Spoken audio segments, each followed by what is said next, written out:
What's up, guys? It's KB. Make sure you subscribe to the Underground Sports Philadelphia YouTube channel. Click the bell icon down below so you don't miss a single video from us. And thanks for tuning in to another video from Underground Sports Philadelphia. Now let's get into it. Philadelphia, baby, you're going to love it. Best sports fans in the world. Actually, the worst, but that's what makes them the best. Brownie. This is the worst ASMR of all time. Don't worry, we're almost there. It's almost gone. Dudes over here like that MD Foodie Boys just reviewing food on the fly. The Wawa brownie, bro. I feel like the guy who's like, I got some banana bread at work, bro. Hell yeah. My fat ass is just like demolishing this thing. Ethan, can I get a beer? This is gonna be the most out of pocket This episode is sponsored by Kenwood Beer. Yeah, it is. And whoa, To save your life. Ethan and I behind the scenes here. We're going beer for beer tonight in honor of day one. Oh my goodness! Oh, sploosh! Busy. Ethan, you also have a stick mic if you want to chime in. Right on the desk. The fucking sploosh. So yeah, in honor of Philadelphia and getting to cover the Philadelphia Cricket Club and the Truist Championship, we have literally rid the giant food store in Willow Grove. Yeah, shout out, no free shout outs to giant food stores for having Kenwood Beer. And we literally took the last 4 6-packs. Literally. So shout out to Kenwood Beer. Go online, use the Kenny Tracker, see where you can find some ice cold rich Kenwood Beer, even though we went to 3 places. Two of them. Third time with charm was giant food stores. No free shout outs. Hey, you know what? Third time's a charm. Giants food store. Remember when Lawrence Tynes kicked the Giants in the Super Bowl after a third field goal? This is like fucking magic here. What a cold open. Beer for beer. Me and Ethan. Let's go.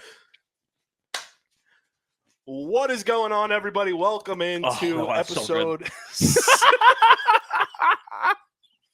I just want to let you know in advance of this entire show, it's like This is going to be the most out-of-pocket episode we've ever done. You've watched The Basement Yard, right? Yes. All right, so like this is Shout out Joey Santagato.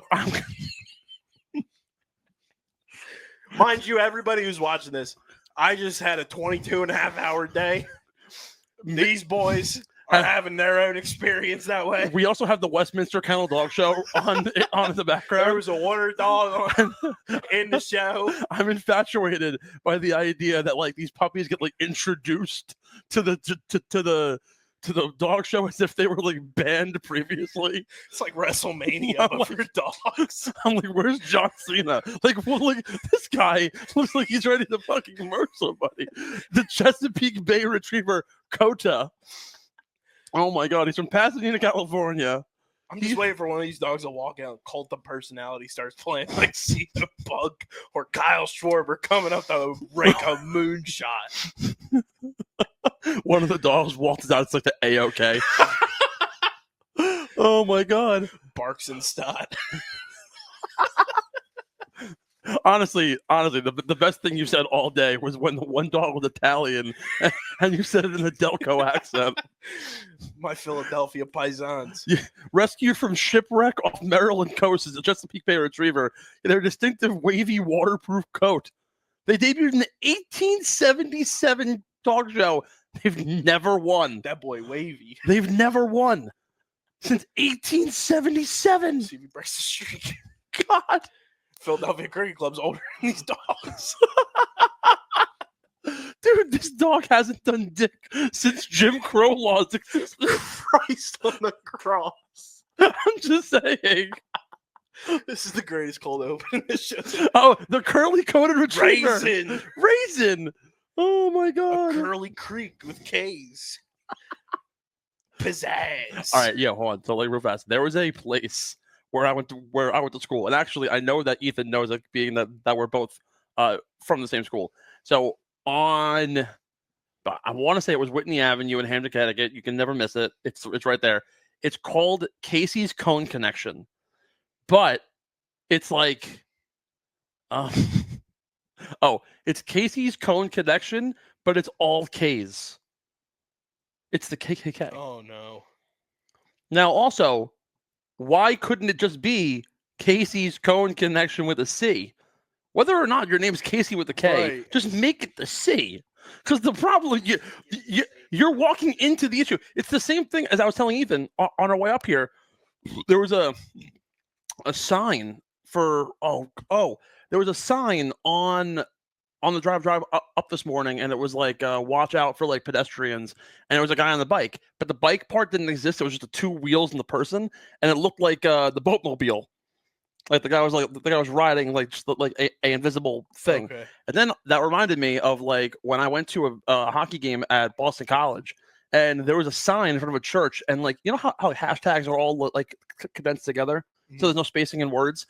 It was all the same font style, no like larger letter word for the beginning of a word, and it was hashtag God is now here. But God is now here is also when all together God is nowhere. So I'm looking at it and I'm like, hold on, wait, this is like, I don't know whether or not this like Episcopalian church is convinced. I thought for a minute we were in that one town that doesn't believe in God. What's the one what's the one church? It's in Mass. Is it not?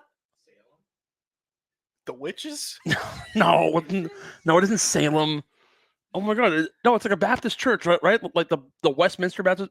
They're the fucking Looney Tunes of the world. So I'm like, wait, aren't we in Chestnut Hill, Mass? And they're like, yeah. And I'm like, isn't like that church like nearby? It must be. And so I'm thinking this is the church. It very much was not. This is a great segue into Conclave. We will have that. Ethan, there's a mic you can use. It'll pick up on the thing. Yeah, please talk to us. Give us your take. How far into that first beer are you? Second beer, actually. I'm done with it. Fuck. I think it's time for you to have another. I'm only halfway down with this one. You know, I can catch these too. I'm making sure you're alive. I'm more than alive. I'm testing the senses. I might be low on coffee, but like, goddamn, are we gonna beer snake? What is this? A Chicago Cubs or DC Defenders game? All right, Ethan. Question. You're already half a beer behind. I'm gonna fart in about 2 minutes. This is bad. Here we go. What is going on, everybody? Welcome into episode 740 of Underground Sports Philadelphia, presented by the city of Vineland. KB, joined by Stevie Mac, Ethan on the ones and twos, the trees and the fours, making the magic happen. We're here in Willow Grove for the Truist Championship this week, so we're recording from the hotel room. Hell yeah. Harrison's moving back to Jersey, so he's not on this episode, but Stevie Mac's here, so we're going to have a doozy of a time. Doozy of a time's an understatement. We're already in so far deep. We're going to talk some fight and fills. We're going to talk a little Conclave. We're going to talk my trip to ESPN. We got a little course confidential from this bozo right here. Oh my God. As they were out at the Creator Classic today. The stories today are just like absolutely phenomenal. like so beyond funny. And it was just like, we were nuts. A whole lot of fun. But before we get into everything, make sure you guys are following us on the socials at Underground PHI across the board. This week, too, follow at Getting the Whole Pod if you want all the Truist Championship coverage. It's going to be on all those socials as well. Follow Stevie Mac on Twitter, Instagram, and everything else at Stephen McAvoy __ to remind him that at Real Steve McAvoy was the more elite Twitter handle to have. I got made fun of for it. I don't know why it was an elite Twitter handle. I agree. I missed the original Steve McAvoy, but then it got ran over by the Chinese sweatshop. Yeah, that was crazy. his Twitter got hacked by like a Chinese really a literal sweatshop. Hold on, I'm gonna pull bathhouse or something. A bathhouse. Wait, so they took it over? Yeah, he lost. He probably opened some phishing thing on his It's Twitter literally feed. this. Wait, but they kept your. It's literally it is still we'll put it on screen. Steve McAvoy with 1 underscore, and it's literally just a bunch of Chinese characters. Yeah. And what's crazy is that they haven't posted. They posted 1 time. Yeah, he lost that Twitter handle in November of 2023. Yeah, there you go. For the folks watching who are curious, this is insanity. But But yeah, follow Steve. Get his followers up because he needs to get his followers up. I need followers up, funny up, money up, the whole 9 yards. You can follow me on Twitter at KBIZZL311 and Instagram Threads KBIZZLE11.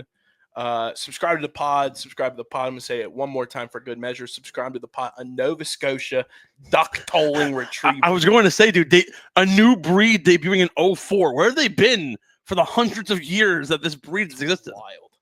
That's wild. Yes. So like since 2004, I'm like what was there like discrimination against certain dog breeds? That's crazy. What is this? Oh my God! This is the ugliest dog I've ever seen. The English setter. Oh God, this dog's fugly. When pigs fly. Cascas when pigs fly. Subscribe to the pod. Apple, Spotify, wherever you get your podcast in audio form. Leave us a 5-star review. It goes a long way for not only helping this show continue to grow, but every other show on our network, from Get in the Hole to Outside the Box to Underground Circuit, Top Bins, Streamer Season. Every show, it helps it grow. And subscribe to the YouTube channel, youtube.com/@undergroundsportsphiladelphia. That's where you get full video episodes of this show twice a week, full video episodes of every show on our network, clips, shorts, live streams, original video content. Big shout out to the OTB and Friends PLL Draft live stream. DJ was coaching. Hoots was getting done work. I was at the Worldwide Leader. We had some of the homies step in and hold down hosting duties for us, and we might turn that into a thing. OTB and Friends just sounds like a doozy of a time. But shout out to Neil, Dre, and Jackson for helping us out hosting the live stream, and it was a wild success. But subscribe to the YouTube. We're at 1,060 subscribers. Get us 40 more to get to our next 100 subscriber milestone. And this show is proudly presented by the City of Vineland, and the City of Vineland Municipal Calendar features city-organized, city-sponsored, and city-affiliated events that are of public interest. The calendar, which is accessible at vinelandcity.org, is a good way for residents and visitors to build awareness, remain engaged with city government. Yo, are you okay? Let him finish the ad read before we dig into this. God. And participate in local events. You can also follow the City of Vineland on their social media via Facebook, Instagram, LinkedIn, and YouTube pages. And through these tools, you can stay connected to the community and get important announcements about programs and services offered by the city. Vineland, New Jersey, where it's always growing season. A big thank you to Security 21 Security Systems and Paul J. Gillespie Incorporated for their continued support of this podcast. So follow Underground Sports Philadelphia right now. Tell them subscribe. Subscribe right now to Underground Sports Philadelphia. We love this guy. Love that. We love At the Vineland Municipal Utilities, we understand that when our business community thrives, we all win. As a not-for-profit utility, our reliability, lower cost of operations, and flexibility in meeting customer needs make doing business in Vineland beneficial to your bottom line. What's more, we are able to do so while maintaining our commitment to environmental stewardship. We look forward to helping you achieve your business goals now and for years to come. Vineland, New Jersey, where it's always growing season.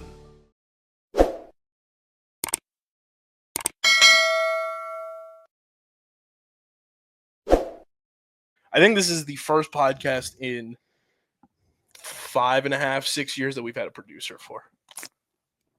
A producer who's also 21 years old and is drinking me under the table. This is the worst challenge of my entire life. I know. I challenged a college-aged child to go beer to beer with. I'm 27 years old. I'm like, He just Joker laughed on your ass. why so serious? You want to know how I got these scars? You want to know how I got these scars? Shit. Yeah, no, I'm screwed. We're gonna have a doozy on this one. This still isn't as bad though as the other comment that I made pre-show about if the Celtics would go 4 straight. Which I'm not going to repeat on this show. Yeah, don't make promises. Yeah, You why can't don't you? Also, repeat? what is rollicking? keep. Rollicking? That is a term I've never Is heard that of. rowdy frolicking? The charging. Rollicking. I'm gonna Google that now. We'll start things off with the fight and Phils. Keep it fun. They win 7-0 down at George Steinbrenner Field. The minor league fields. I love that they're playing at a minor league. Honestly, field. they might as well play at the wide world of sports at this point. It's so funny. Rollicking means exuberantly lively and amusing. Good rollicking fun is the sentence. It's a made-up word. Phils have won 2 out of 3 against the Rays. They continue winning series, and that's all you can ask for, Steve, because I did the math the other day. I know everyone wants to sweep in baseball. You want to sweep a series all the time. Of course, naturally. But obviously, if you win 2 out of 3, that's damn near just as good. Steve, do you know how many games a team in baseball would win a 162-game season if you won 2 out of 3 of every series you played in a baseball calendar year? I believe that didn't happen recently with the Dodgers almost. Just about. One ever. So what, like 110, 112 games? It's 108 and some change. Yeah. So it's like, if you win 2 out of every 3, you're on damn good pace to be a damn good baseball. I mean, also incredibly hard to do that. Right. I think like in the history of baseball, aside from the Dodgers doing it that 1 year, I think to even do it in a month has only happened a handful of times, probably like a baker's dozen. Yeah. So like that alone is just, it's obscene. But I don't know how it is in New York because, fuck the Mets always. But, Don't make me put on the Mets hat here. Everyone has been up in a tizzy about the Phils. And now the old talking head radio station, Steve, they're all like, oh, have we been too hard on the Phillies to start the season? Have we had the expectations like too high? And now they're like coming back to you fucking flip-flopping losers. You fucking flip-flop like my Reefs, no free ads. Like these dudes, I swear to Christ, one team can have wild success in a major market, a la the Eagles winning the Super Bowl. Mm-hmm. And then it's like, oh, Phillies got to be the next ones. They got to win the chance. And then they treat baseball like football season. Ooh. And it drives me up a wall. But the Phils, I told everyone they're going to be fine. I told everyone Max Kepler was a guy. Mm-hmm. I told who's got better stats than Juan Soto right now? Max Kepler, the German sensation. Hold on, pause there. Look, at the end of the day, I to a degree, because being a New Yorker, I understand the heavy and lofty expectations that our sports teams are put under. Mm-hmm. And everyone talks about struggling in the New York market, struggling in the Boston market, in the Chicago market. Philly fits under that umbrella, yes. Right? And I was saying it with you, right? I was getting mad about the 2 people on our bus today. And I was like, I understand, like you're Philly folk, but don't fuck with the New Yorker. Granted, I don't want to get into a fight with these guys, but it's like I understand what it's like when you go to Yankee Stadium and Giancarlo Stanton goes 0 for 4 on opening day and he gets booed the next day. Like, all right, like people expect you to do great things. Juan Soto's batting .230 for the Mets. They expect you to do great things. When the Phillies fall into the same kind of rut and you even struggle 3-4 games on a losing streak, all of a sudden it's like, hey, what's actually going on and what's the bigger problem in the room? I'll do you one better. Opening day, I was there, right? Yeah. And this is obviously a month ago, but it's crazy in that vein. Players getting introduced and everything. Every player comes out. Dude wasn't even pitching that day. Hadn't pitched since last year. Every dude gets cheered. Who gets violently booed? Taijuan Walker. Which makes no sense to me. No sense. And I love that Taijuan shoved. He was shoving to start the season. Shoved tonight against the Rays out of the bullpen. And is making everybody look like big old dumb dipshits. Because now they're like, oh, should the Phillies go to a 6-man rotation and keep Taijuan in the rotation? Yeah. It's like the immediate satisfaction that non-hardcore to like very into it baseball fans are drives me nuts. So it's actually a very similar situation. Don't you dare pull out another beer from me right now. I'm like maybe an 8th, done with the 3rd one. All right, you keep drinking. I'll catch up. God Almighty. So the Mets fell into the same situation, but there's still like a silver lining to all this, right? Like Juan Soto batted .230 to begin the year. Francisco Lindor didn't do anything early on. Brandon Nimmo hasn't been able to bat. They've battled injuries and they fought through. But the pitching staff is what kept them involved, right? They're the number 1 pitching staff in the league for the first month and a half of the year. It's literally the Mets and the Phillies. They're like the 2 best rotations in baseball. The Phillies and the Mets are very similar, and it's actually ironic that they're also 2 of the best teams in baseball, because even where not everyone is playing to their level of expectation, first of all, the law of averages, if Bryce Harper is going to bat .230, he's going to end up picking it up. It's just how it is. Mm-hmm. If Aaron Nola is pitching into a 6 ERA in the first month of the year, we know he sucks early on. He's a second half or late first half player. He's a Bayou boy. He likes it warm. And he'll figure it out. Like, this stuff takes time. You got to realize we're playing in Philadelphia, we're playing in New York, Boston. These teams struggle in April because it's freaking cold out. It's the same reason why the Rockies, granted the Rockies are stuck in general, but the Rockies struggle because it's still snowing in April. They can't play baseball until the summer. And even then, it's like still 55 degrees in the middle of May. So it's like, what, at the very least, even when people aren't performing to their level, there's someone there to back them up. The Mets have a collective batting average of 240. The pitching staff's first in the league. They're winning games 3-2. They're getting clutch hits when it matters. What does it matter if 3 or 4 of your best hitters aren't producing when the pitching is doing everything you need? And at least, if they're going to bat 230, at least make the hits count. Or on top of that, like, play good defense. Yeah. You get the hits when you need them. So I don't... Robert Kraft is a dog show. Certainly ain't watching the Celtics. Bing bong, Ethan. L kid, L dance. No, like, but it's true. It's so true. Like, what's the situation here, right? If and I don't know off the top of my head, like, who is struggling for the Phillies? It's been Bohm. It But- was Marsh for a while until he went on the injured list, and then Bryce hasn't gotten hot yet. But like you said, like, Yeah. Bryce Harper's a guy that like will progress as the season goes on, and then Trey Turner early, but he started to pick it up. Like, Yeah. Again, it takes time. Like, baseball is such a And- game of like. And again, I don't care if my team wins 1-0. If that one hit comes in the 8th inning or the 9th or the 7th, wherever it is late in the game when it matters the most, and you have a guy in position, if you win the game 3-2 and you score all 3 runs in the 8th, all right, you know what? Maybe it's lucky you win. But if you have clutch and timely hitting where it matters the most, I don't care. People on WFAN in New York want to complain, oh, Juan Soto's not doing anything. Lindor's putting the team on his back. Nimmo sucks. McNeil isn't doing anything. Guys, they were the first team in baseball to 20 wins, and half the roster wasn't batting 250. You had 3 guys who were batting over 250, and they weren't even the best players on your team. It was your backup catcher, who you didn't even want beginning of the year. It was Lindor, and it was, I think, maybe Brett Beatty, who was sent down and is now back solely because of injury. And the team was still at 20 wins. If the Phillies muddle through the next 2 months, what does it matter? Exactly. If they're still in the hunt, and by the way, I don't want to put this out there into the world because I shouldn't be saying this, but is the NL East a 2-horse race anyways? It feels that way right now. Are the Nationals going to pick it up? Are the No. Marlins going to pick it up? Are the Braves? No team in the history of baseball has ever started the year 0-5 and his management or whatever the Braves number can't is pitch. and get to where they got to be. No. So no matter what, it's a 2-horse race as of right now. Yep. And it doesn't seem like it's very close because no other team in the NL East has figured out their game. And that's the funny part too, is like everyone thinks the Phillies are like free falling because the first month of the season there was a couple like weird games. Hey, What does it matter? Hey, dickheads, they're 21-15.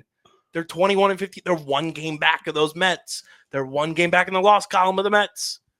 It's like just because a couple games happen where it looks bad, that happens every April. Exactly. And then you get the people, and I've talked about this past couple episodes too, like the people who try to compare like failed like signings from prior years and try to compare the new signings to those guys because they're struggling. Like Max Kepler's not Whit Merrifield, you fucking dipshits. And he continues to prove it. Trey Turner hits a home run today. That's a good sign. And like Rob Thompson said, like he doesn't care about the home runs from Trey. As long as he's hitting the ball, putting it in play, his on-base percentage is around 380. Yeah. That's all he cares about. And honestly, that's what I said also, and I keep comparing this to New York sports just because I know it more, but I talk about Juan Soto, right? I don't care if Juan Soto bats 230 and has 4 home runs. He could have 3 home runs for the rest of the year. I don't really care. If he gets on base and guys behind him are getting him in, I hate to think Moneyball and Billy Ball, but it's true. Just get on base. Mhm.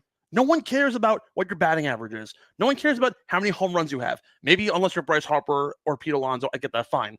But if Alec Boehm bats 230 the entirety of the year, but his OBP is 500 because he draws walks, great. That's what you want. And that's the thing Alex got to work on is Yeah. drawing those walks and not swinging at things in the dirt. Draw walks, steal bases, play small ball. I say it every single year. The 2015 Kansas City Royals and how much that team irked me. Not only because it's the one time in my entire life I've seen the Mets in the World Series, but they were the last ranked team in baseball in home runs. They manufactured runs. Teams who win championships do not hit home runs. They finish middle of the road or bottom half, and they manufacture their runs. Even the Dodgers last year, they were top 10 in home runs, yes, but they were also number one by like a 30-run margin in manufacturing runs on the ground. They were top 10 in stolen bases. They were top 10 in least strikeouts, top 10 in most walks drawn, hit batsmen. Every single category that you need to draw in the ability to move the guy to third base, get the sac fly. Again, what does it matter? Mm-hmm. It's 0 for 1, but the run scores. It's a ground out to third base, but the run scores. That's how you win. Exactly. And if they do this for 2 months as guys get ready to heat up, and then all of a sudden, what's going to happen when Aaron Nola gets hot? What's going to happen when Bryce Harper is batting 300? What's going to happen when all of these guys get back to the level that you expect them to be at, and they have 100 wins by September, and you're like, all right, here we go. Now this is our year to go win the World Series. Like, and the narrative's going to change every single day because people are also just irrational. Right. And whoever you hear on the radio every day is just some schmuck who's like, I have nothing else better to do but to call on the radio and complain about what the new thing of the day is. And the other day, like, this was, I think, before the Rays series. I forget what the website was, and I brought it up on Monday's show. Like, the Phillies were only 3 games off their pace of where they were last year. Yeah. Like, everyone talked about how, they started too hot and then they fizzled out. They're a little bit off the pace. Is that a little colder for you to start? Like, is that fine, everyone? Like, geez, zoo. But a good and the Cocker Spaniel, the ASCOB, the ASCOB. Want to argue about things, just complain about things. No, it's true. And look, Ethan, you're a Boston-bred guy. I can only imagine what the frickin' schmools over at Boston radio like. Teams, but at the same time, if you look at the Red Sox, they haven't been doing. They finally went out and paid someone this offseason, but before this, they have not been spending the money. Look at the Patriots. They've been like 32nd, 31st in the league in spending. I know he ain't complaining about the Patriots. Wait for this. In the past, since 2020, the Patriots have been awful. Okay? Watch this. But the Patriots are on the up and up, and they're going to win. Your Boston Celtics right now are 0-2 in the playoffs. I bet everyone's fucking going nuts. I'm a Knicks fan, and in the back of my head, while I'm laughing that the Knicks stole 2 games on the road and the Celtics blew 2 20-point leads, I'm still shitting my pants because I feel like the Celtics can win in 6. Yeah. And they very well can, and they probably should. And they will. Because the Knicks aren't at the pause. And the Knicks aren't at the level the Celtics are. And the fact that they stole those 2 games, Joe Mazzulla is going to go into the locker room tonight after their loss and be like, what the fuck are we doing wrong? And also, if you think about it, they won those 2 games. Jeremy B. Renner should have won supporting actor in that movie. Just saying. They were the first 2 games in Boston. They used so much of their energy in those first 2 games. How are they going to be able to keep that up over the course of the series? They're not. They don't have the depth. Simple answer: just don't shoot 63s. Oh my God! Don't get me started. It is so frustrating to watch a team go 7 minutes, not score, and keep throwing. Drive the lane, draw fouls. Ready? Bro, drive. You hear that, everyone? We gotta add in the what's the audio of the SpongeBob violin? It's the appetizer. That's Jason Tatum driving the lane. It's the appetizer. When Jason Tatum holds up the MVP trophy of this series, there isn't one, but it's fine. When he's the MVP of this series, I can name you 2 players who played in games today as we record on a Wednesday who are better than Jason Tatum and deserve the MVP more. Definitively. One of which is ISO JB, the reincarnation of ISO Joe Johnson. Nova Nation, bro. So Jalen Brunson, baby. watch. The other one's Nikola Jokic, who honestly should be the MVP every single year because he's that good, and he actually is the reason why the Nuggets are that good. Won that? I don't know. Joel Embiid should have never won. I'm sorry. Yes, No, he shouldn't have. That is crazy. Again, no. Yes. The Denver Nuggets were exponentially better with him on the with Jokic on the floor than not. The Sixers still won games without Joel Embiid on the floor. Barely. But still, the numbers don't lie, and this is what I hate about MVP awards. It's all bullshit because it truly should be who makes your team that much better, and that's why I love war. I mean, look at the Sixers this year. Embiid was out, and they were horrendous. They just didn't want to give the award to him again. Well, no. Get out of here. Joel had a good season. I will defend. The fact that I'm a New Yorker, but I will have to defend the Sixers not only because it's credibility for my career at this company, but at the same time also, Joel Embiid did actually make that team better. and relying on Okay. Maxey and McCain to do everything And then in the McCain got backcourt. hurt like a month into the year, I agreed that he made that team. and Paul better, George stinks. but at the same time, horrible. he was not as good of a player as Nikola Jokic. I agree I with don't- you, but truth be told, at this very stage, while the 1 year Embiid did win it, I think Jokic was the reason why Denver was that good. In this instance, if they ended up winning games, it would be because Joel Embiid And quite is frankly, the reason. the year before, I'm saying like Jokic could have won it the year Embiid won it. The year before Embiid should have won it because that year Embiid was like, It's hard not to Terrorizing get to a guy the that NBA. almost That was what, averages a 21? triple-double. no, it was 22, 23. Okay. Yes. So after the first year that Jokic won it, the Yeah. argument very well It should should have have been been made. Jokic, Embiid, Jokic. Yes, I agree. Instead of Jokic. Sorry, Jokic, I Embiid. cut you off. What did you say? Nixon 5.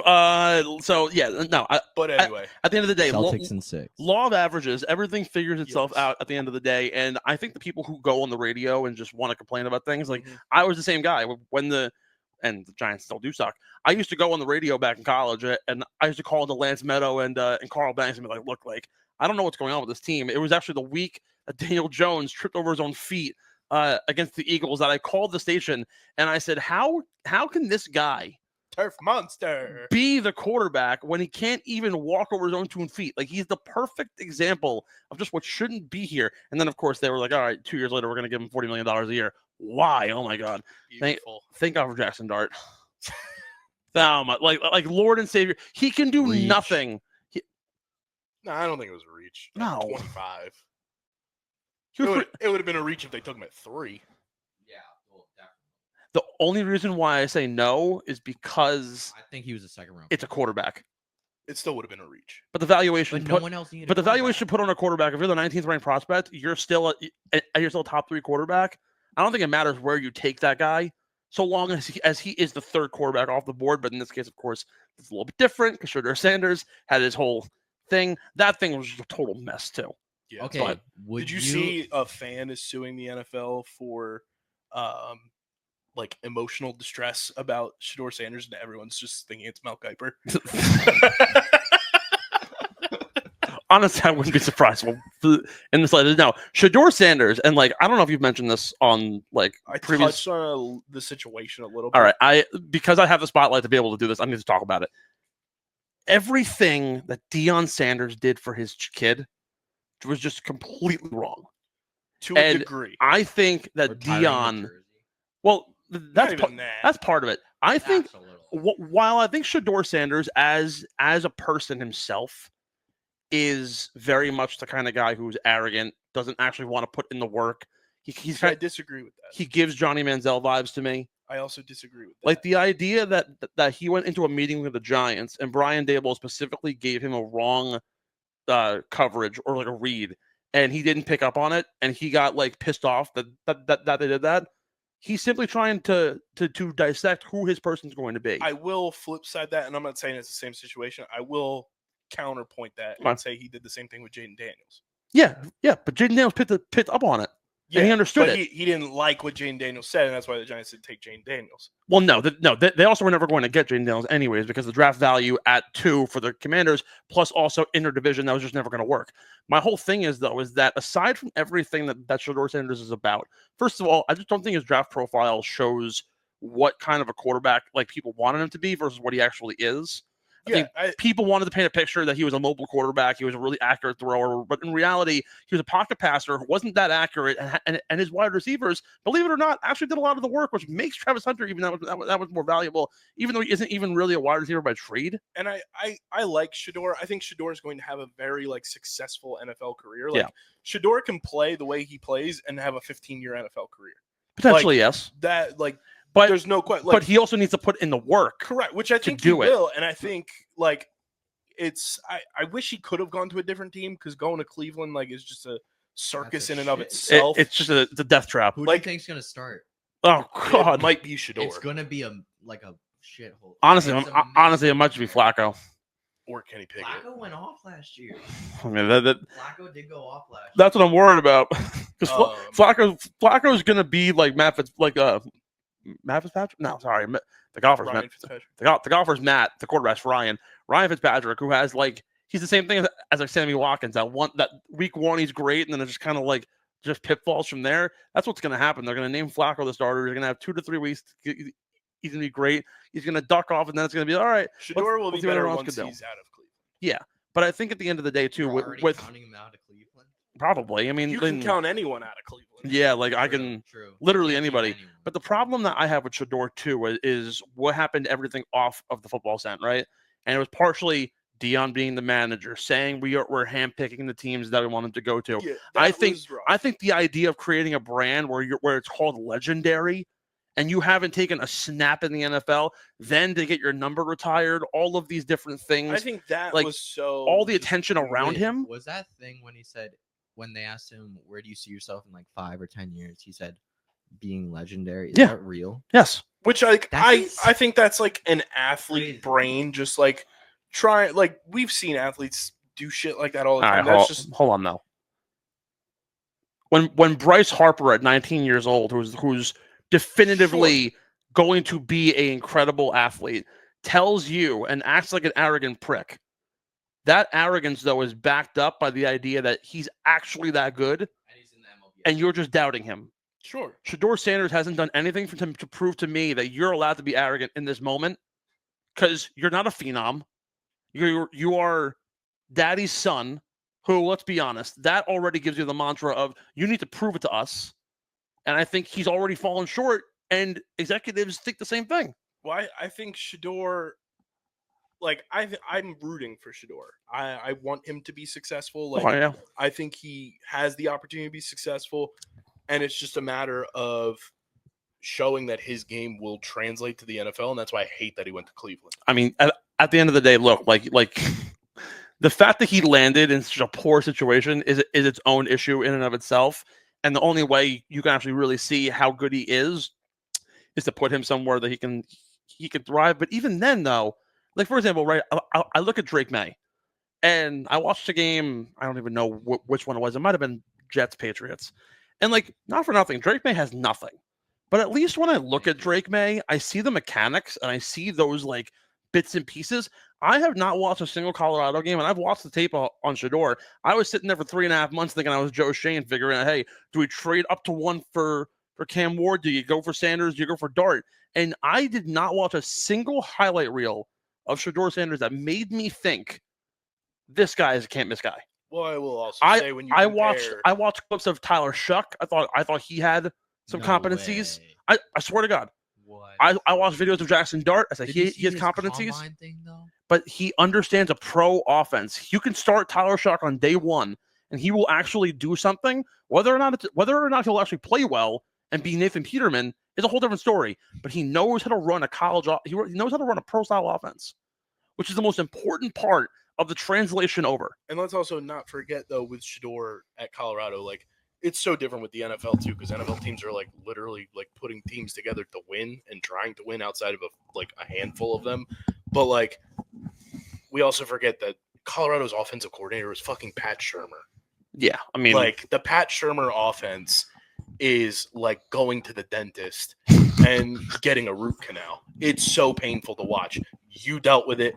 I dealt with it for a year, like a game in a year. Like, it's not good.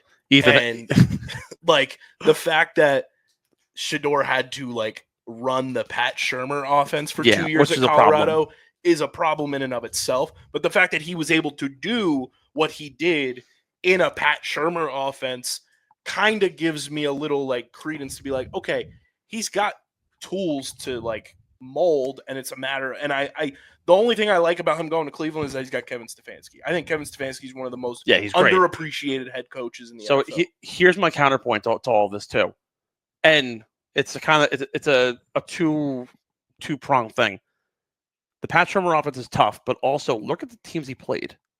Right. Realistically, when you look at the grand scope of things, the Pac-12, while in their final year of existence, was actually a really good conference, and they proved that. Utah was great that year. UCLA figured it out. Oregon was obviously Oregon. But then you go into the Big 12 after you already lose big-time names, Oklahoma, Texas being 2, and the entirety of the Big 12 kind of fumbled through the year.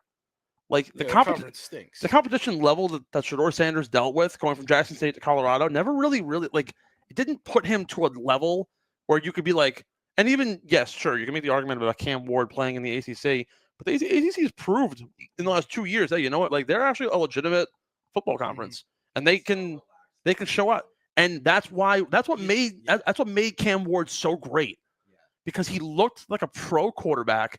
He sit in the pocket. He was calm. He's relaxed. He had the composure, which I thought I saw in terms of like recently guys like Jake Fromm had that early on. I think Sam Hartman had that. I just think both of them just fell too far in the draft and just didn't have the opportunity to actually be able to like showcase skill set. No, they're still around. I think so. No, they're still around, but like they're never going to go anywhere far just because they weren't highly touted. They stayed in school for so long. They're 26 years old when they leave. Like that. That's just how it is.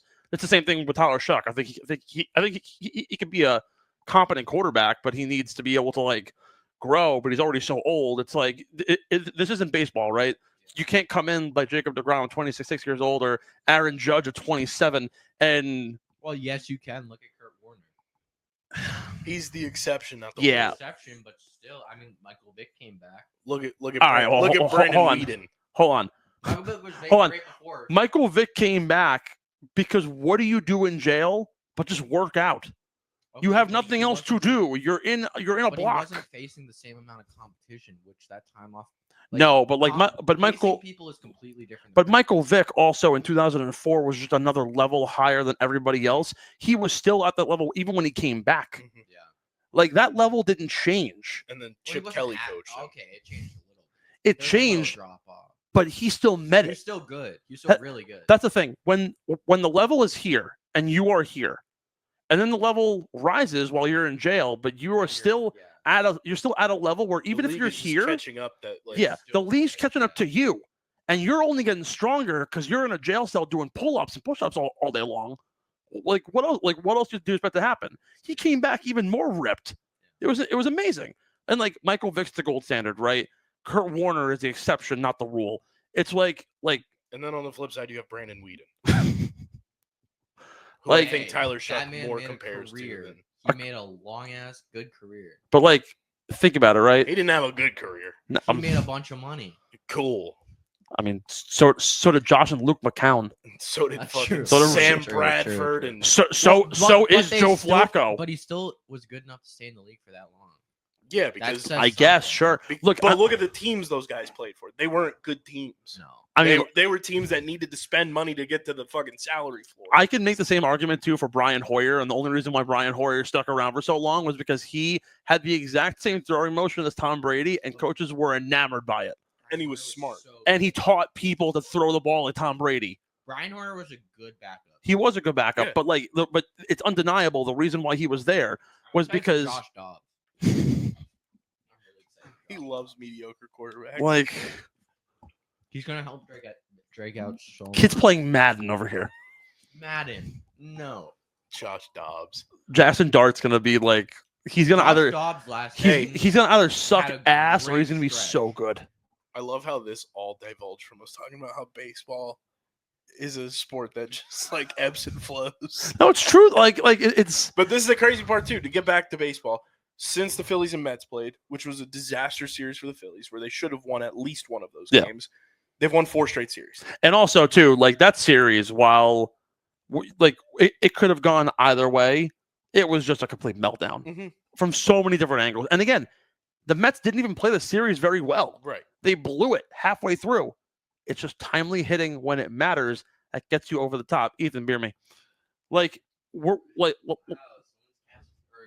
I'm just going to stay a beer ahead of you the whole time. And I'm going to kick your ass. He's Michael Vick. You're the league. Yeah. I'm beer with you, and I'm ahead of you.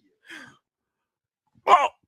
That was a bad toss. Wow. Shoestring catch like I'm fucking Willie Mays over here. Antoine Randall L in this thing. I'm Antoine Randall. Dude, he was one of the most fun wide receivers. Yo, that's some content that we should do, dude. We should just dudes. No. At the event this week, we should just be like, give me like a. There's They're like, Jason Kelsey, where did he go to college? And everyone's like, Cincinnati. And then I'm like it's like a random ass like Trent Cole, where did he go to college? I have no idea where he went to college. No clue. Terrell Owens, where did he go to college? Chattanooga. And I was like, yes, that's what we should do. Oh my god, I should just have the sign naming a dude. Name me a dude. DOOD, dude. Naming dudes is so much fun. Yeah, can we talk Conclave? I've been dying We will on in this. just a second. Oh, I've been dying on this. With Whoa. with the Phils though. Yes, like, please. have a chance to sweep a series now, which I said was possible, and the bats were going to get hot at a minor league stadium. And I said, pay attention to the dimensions of the field. And look, Alec Boehm hits his first home run of the season. It would have been a home run in only 7 MLB ballparks. Which is because also of a the crazy thought, distance. too. Because of the distance. It was Yeah. a long home run. It was a long home run, and it would have only been a home run in 7 other stadiums. Schwarber hit one. Trey hits one. Bryce Harper's hitting doubles like a machine. Like, the offense is starting to get hot, and that's going to be fun to catch up to the pitching staff that has been elite. Nola's finding his groove. Wheeler's been phenomenal. Jesus Luzardo, I said from the jump, Oh my god. was going to I be have him on my a fantasy team. dog. That guy's And impeccable. he's a dog. I wanted the Mets to run after him so hard. I love that the Cubs were going to trade for him, and they didn't like his medicals, so they didn't trade for him. What a bunch of big. By the way, dumb hold on, dipshits. real quick, and I need to glaze the shit out of Zach Wheeler. He's the man. Shout Shout out to Zach Wheeler's brother too. He listens to the podcast. There's nobody who first of all, everyone's trying to shake his hand. She just won this woman looks like Patti LaBelle. Patty Labarque. What type of dog won? The English Springer Freddie. Spaniel named Freddie. See, and what's the one dog that hasn't won since the Jim Crow laws? Still hasn't Still won. winless. Still winless. Hey, you know what? We have the same amount of wins as that dog, and he's been around for And he's at 150 years. 250. He's been around for 150 years. Also, there's a Mountain Dew Little Caesar flavor, and I'm scared. Mango Rush. I'm That scared. actually sounds pretty tasty. Oh, not gonna no. lie. I actually, I had the new. Did you guys have the new Baja? It's orange. I haven't had it. No, but okay, I was saw it at at my Wawa school. actually. I don't know what it was, but it was at my school. Terrible. Oh, It was so disappointing. don't you do a thing with Mountain Dew? We did for a while. Not I love sponsored or Baja. anything, but I love Baja, and I it hope- really. I just love messed Mountain up Dew, Baja. like- All right, hold on. I need to get back to the original thought here. I feel so bad for Zach Wheeler because he should have like 3 Cy Youngs right now. yes, that's another guy that's been snubbed time and time again. How does Rick Purcell have one over him? Rick Porcello? Holy Christ! Well, I That, mean, the that's season the that name. that's a dude. Yeah, I mean, like, the season Rick Porcello won it, he deserved it. He But was unbelievable. at the same time, though, like Rick Porcello, Robbie Ray, like there are names who have Cy Young awards that like you scratch your head and you're like, and I get it. Different type of pitcher. No, yes, but like I understand too. Like Zach Wheeler he's the perfect like always a bridesmaid, never a bride. He is Like he is always right there, but there's somebody who for some reason always edges him out for by the the slightest reason. by the slightest of margins, even if they don't deserve it. They always get to the Like, when altar before him. When he got snubbed in 21, I wanted to punch air. Yeah. Because Corbin Burns pitched like 65 innings less. But because Corbin Burns had 9,000 strikeouts, which for some reason everyone thinks strikeouts is the main mode. and the only reason Chris Sale won last year is because he won the Triple Crown. But Wheeler had better stats, pitched more innings, Yeah, was the better pitcher. And I'm not That- even saying what I'm about to say might ruffle some feathers. I'm not even trying to say what I'm going to say next. oh no. But you're gonna say it. I'm going to say Zach Wheeler, and I got the opportunity. I feel lucky that he pitched for my team. Zach Wheeler's the best pitcher I've seen pitch in person since Roy Halladay. I don't think that's a bad take. He reminds me so much of Roy Halladay, the way that he pitches, like his demeanor on the mound. Like he's such a competitor, but he's like a silent assassin. I mean, like realistically though, like right, you watched an era of Phillies baseball that was Halladay, Lee, Havels. Oswalt, Oh my gosh. Big Joe Blanton. I miss Joe Blanton. Joe Blanton's the man. Did they have Dan Herron? At any point, no. He was a guy I always wanted Dan to Harron start. and Joe Blanton are like the two like random mid 2000s names that I always like pop into. Jared Weaver too. Yes, Jared Weaver, Vance Worley.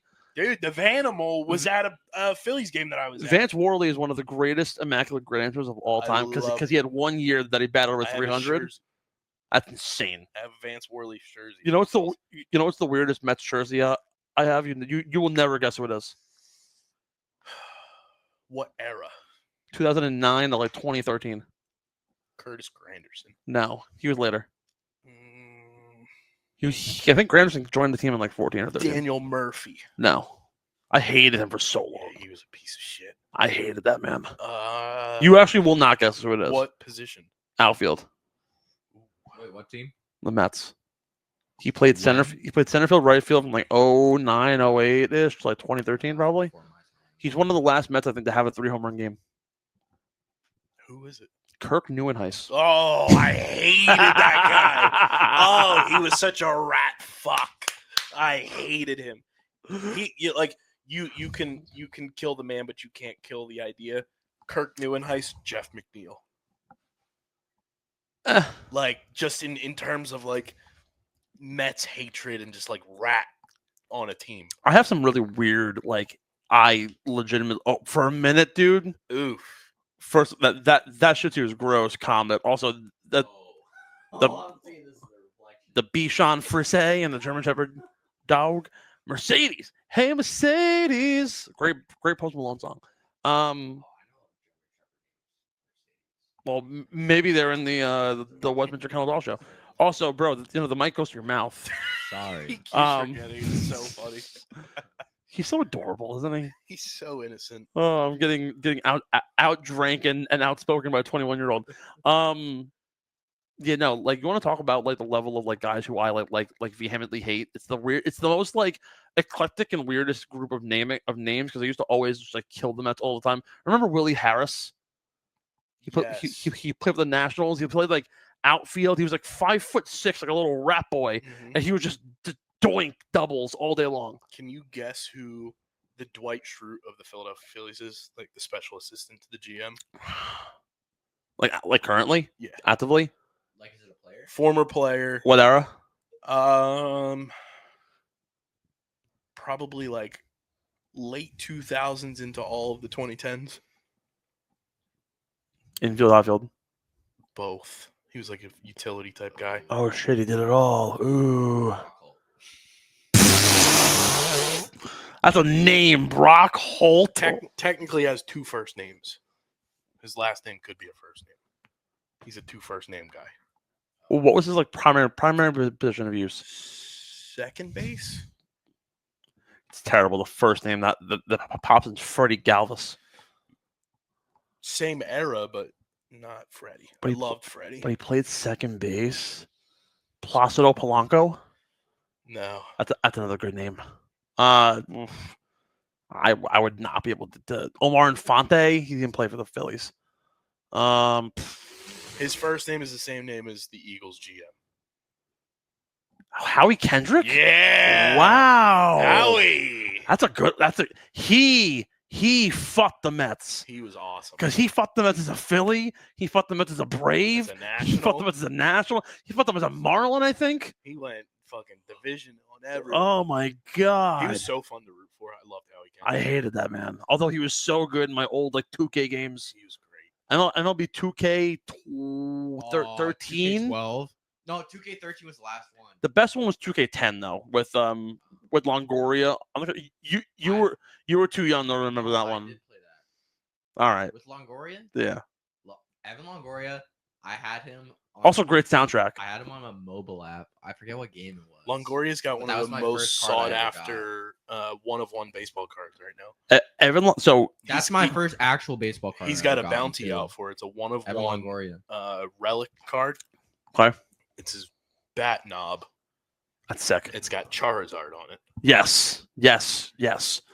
Have you seen like the things that like now? And I think it's so cool because like I used to collect baseball cards as a kid, and I used to get the box sets every single year. And this was like for probably from like 03 to like 09 or like 08. and I kind of just like fell off because like baseball cards, they didn't make the very like unique cards at a certain point. What are you doing? Ethan in frame. Just like all right, Ethan, when you come back, I want you to like army crawl I'm under the gonna make wires sure- here. I'm gonna make sure it's not out of focus. All right, we're good. We're gonna have Ethan like army crawl under this, Dude, like isn't it's it fucking wild Barry's boot camp over how here. we as kids collected baseball cards and like Pokemon cards, and it was like cool, and like we were like, this is valuable. Parents had no fucking idea. Oh, and now don't- they are gold. They're more gold than gold. Hold on. It's time to bring Judy the podcast. boy. Oh The my main god! podcast land. I know. Hold on. I'm gonna send my mom the dreaded "you up" text. my own mother. This poor woman. No, so so my mom, I had a GameCube, right? And I had all the games. I had Pokemon XD, Gale of I Darkness. still have Pokemon XD Gale. Oh Darkness my with god! Stevie on the new Nintendo Switch. Pokemon Coliseum. Army crawl down. All right, then like hang yourself underneath. There There we you go. go. There you go. XD Gale of XD Darkness. and Coliseum are getting digital, like not remastered, but like they're gonna be like digitally available on the Nintendo Bro, Switch stop! too. I'm going to go absolutely nuts. No, I do not want more beer. I have a job to do tomorrow. Actually, Mister, I'm going to hold a camera all day for me. Yeah, exactly. Whoa, whoa! I'm here with the good guys. I'm feeling good. No, like I had Gale of Darkness, I had Zelda the Wind Waker, I had a bunch of like the exclusive. I had the orange GameCube controller. I had all this shit. My mom threw it out. No, I had old Legos. Mom threw them out. no. I had like really sick old Lego sets, like die-cast Lego sets, and she threw them out. The Bionicles, love. tossed all those. My mom threw out probably had to have been $10,000 worth of merchandise of my life, cards and everything. Although the one thing that I do still have that I'm shocked she didn't sell was it happened to be those full box sets of baseball cards. And I had one of like the 70 boxes. I don't know if you remember a guy who played for the Angels. His name was Nick Adenhart. Yeah. Tragically passed away before he ever actually pitched in the big leagues, but made the big league roster and made onto the card set. So I had his card and hadn't touched it in forever. I saw something on like Twitter 3-4 years ago. Sold that card for like $400. Ungraded too. Like it graded. It had been sitting in this box set. It was untouched. It was a very, very clearly a mint card. But I'm like ungraded. This is like and like I wasn't gonna go through the process of getting it done. I was like some guy. I brought it to a store. He goes, oh, hey, I'll give you $300 of this now. Apparently it's like worth like $1,000 if it's graded, but like whatever, it's fine. Can I tell you the crown jewel that I have of What? MLB cards? So Pitsy and I went through a phase where we were opening cards like 3 years ago. Okay. I bought I think it was 2022, the Gypsy Queen set for baseball. Okay. So they had these inserts that were either just like they were like the mini cards. It was either like out of 100, and then there were one of ones. And the one of ones were on card autographs. That's sick. Steve, can I read you the players that are in this set? Please. And you tell me which player you think I got. Okay. Also, surmise all this to say, I love how now baseball cards are like they have like the patches and they have like guys are chasing after their like their one of one cards where it's like a game worn jersey with like a letter.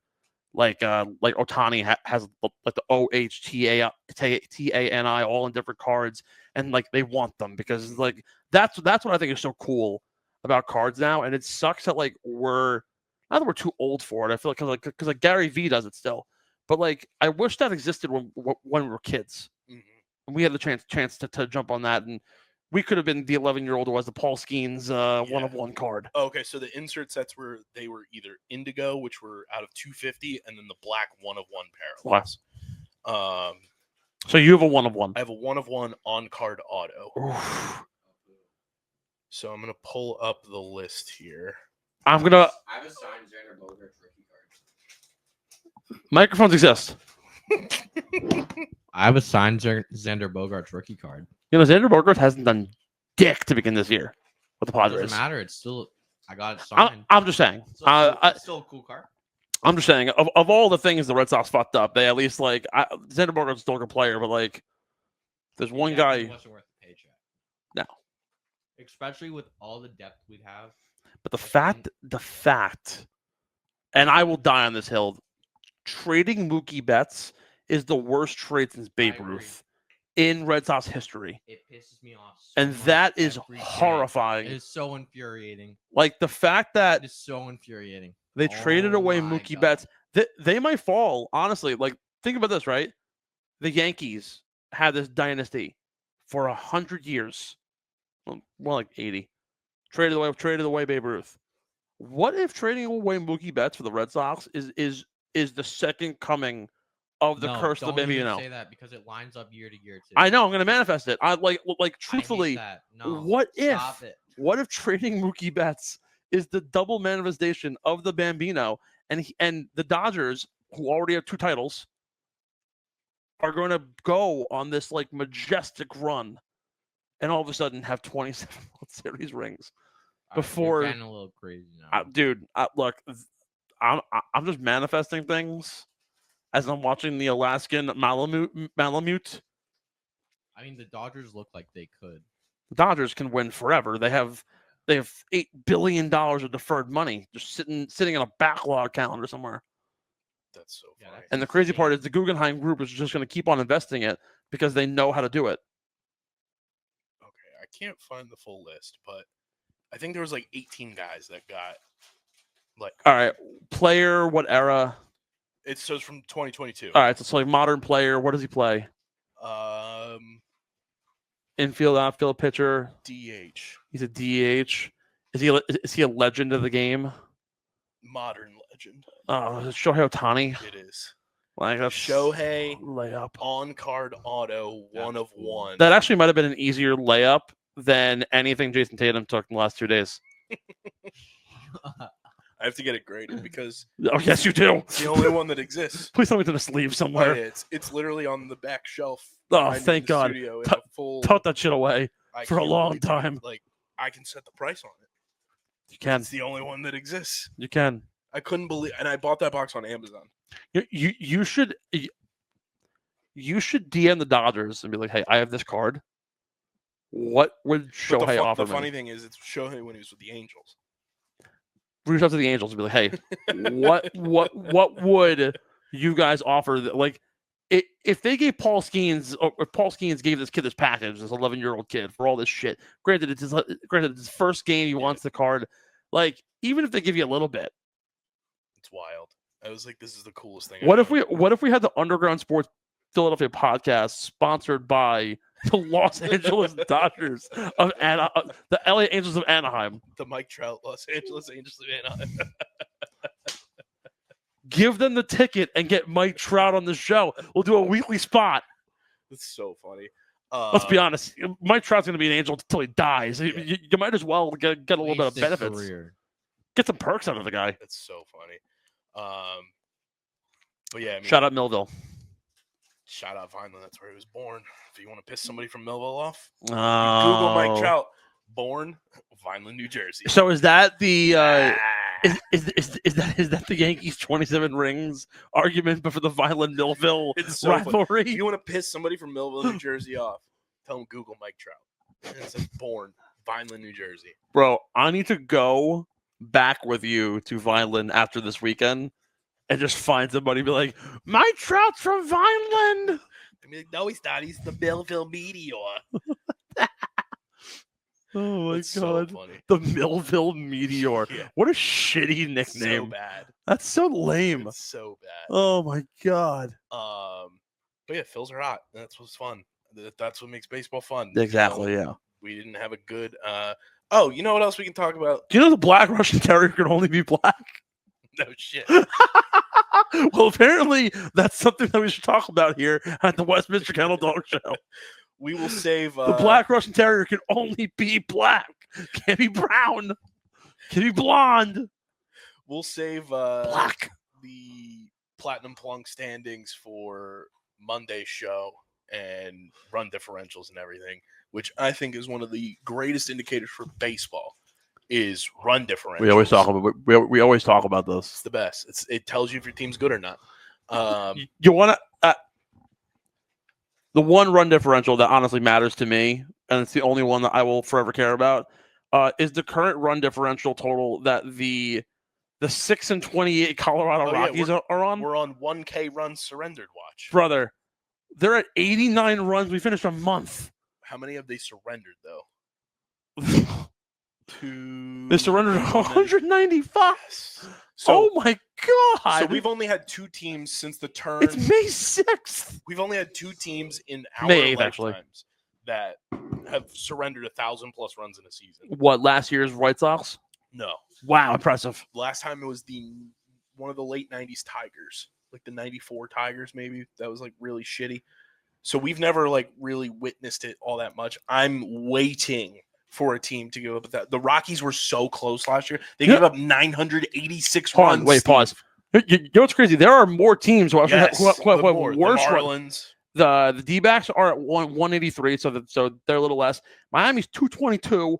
Okay, how many games has 205. Miami played? How many games has Miami played? They're 14-22, so that's 36 games. Okay, so 222 divided by 36, multiply that by 162. Steve, they're almost on pace for 1,000 runs to 900. They're at 999. Oh my God, I need it. Like I need. Washington's at 205. The Baltimore Orioles are at 198, 184 for the Angels. Like this is, I love it. Obscenity. Run differentials tell me all I need to know about your team. By the way, real talk, tells dude. Me you suck at pitching, you suck at hitting, or both. Like what happened to Baltimore, dude? They're 13-22 right now. I can't wait for all the good teams to pillage the Baltimore Orioles. What's happening in the AL East? How are the Red Sox in second place and under 500? Hey, division actually, they are 500. Oh, they're 5. They won today. I forgot. Yes, because that they won division today. stinks. Because of Alex Bregman, who is going off this season. Oh my God. How's Tristan Casas doing? How's Alex Speedy Bregman recovery. doing? Great. Word on the street is Bobby Dahlbeck got released from the White Sox. I swear to God. They're gonna bring back Benintendi to play No, first. what they need to do Benny Butt Cheeks. is put Devers at first or put Roman Anthony at first. You know what they need to do? Not put Rafael Devers at first base. Why They need to put him not? at DH. Why would it's been successful for so many other players? Why wouldn't they Eh. try it? Why won't they try it when they have Roman Gonzalez as their best other option? Tell him Wash. It's incredibly hard. It's just like I left understand tackle and it's right tackle. hard. Yeah, no. The greatest like, explanation. It's like you're Yeah. right-handed and you try to right left-handed. yeah, I'm sorry. I can't get behind. Like, I really don't think there's a it's that firm difficult. difference, right? If you're a catcher and you move to first base, because you're already used to scooping balls out of the ground. But that's Playing the different. hot corner is very different than playing first base. Because honestly, the batted balls that are going to first base, I'm not going to say are more challenging, but the difficulty of being able to contour your body to fit to a first base, like, and I'm talking from a guy who played catcher and first base my entire life. I played catcher Granted- and third. Granted, I'm a lefty, so I can never play third base anyways. But like the fact of the matter is, I could play catcher. you be shocked. Yeah. I Dr. am Dre. The Cane Corso named Dr. Dre. What's my motherfucking name? Except he's from LaGrange, Ohio. Snoop Dogg. The way to throw your hands in the motherfucking air. Wave the motherfuckers like you just don't care. Origin in Italy. Dr. Dre's from He's a Italy. paisan. Dr. Dre, how you doing? Um, Oh my God. But See, new breed in 2011. Like, where has he been forever? Phils are hot. Racists. We love that. Well, we got to talk about because you're a hockey guy. Oh boy. What is going on in Utah? Are you Rightward facing logos that have like mountains or some sort of protrusion out of them? not even that? The draft lottery. Oh. The draft Oh my God, lottery. it was terrible. Shut your mouth.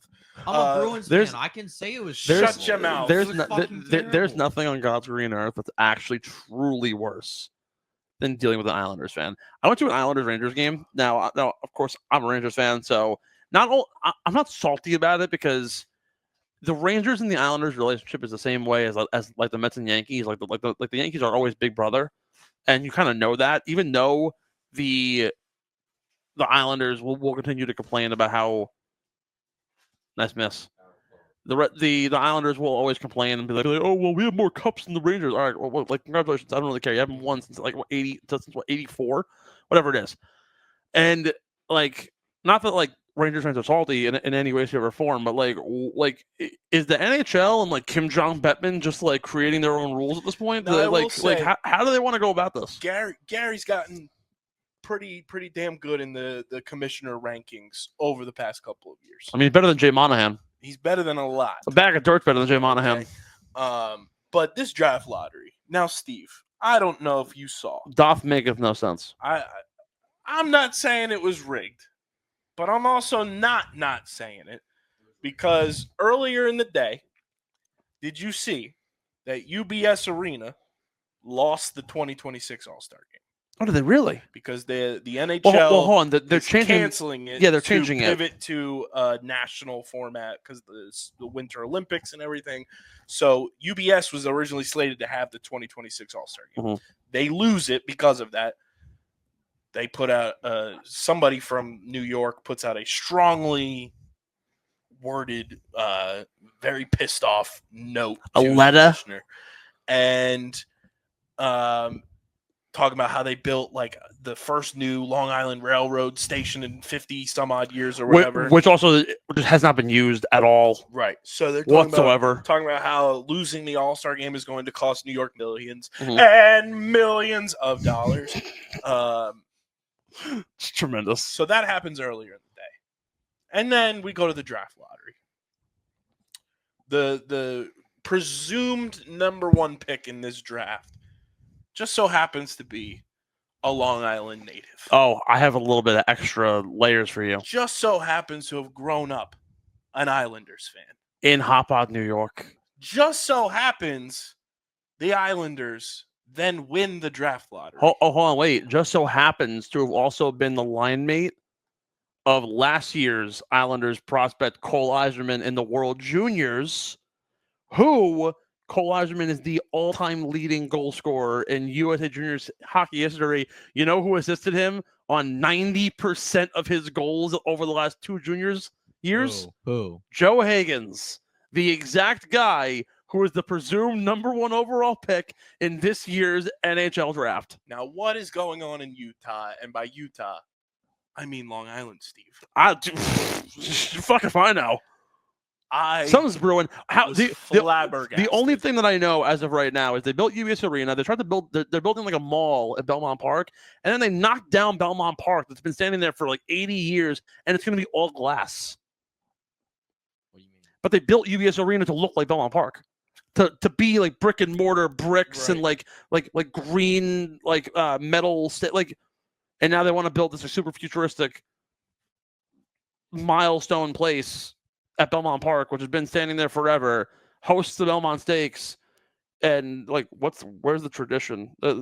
That to me just makes no sense. To me is rigged. But the hockey part of it, I think, is actually fascinating because, first of all, the New York Islanders have been forever, for a very long time, known as a gritty hockey team, known and predicated on defense. They choke you out. They're a slow-paced team.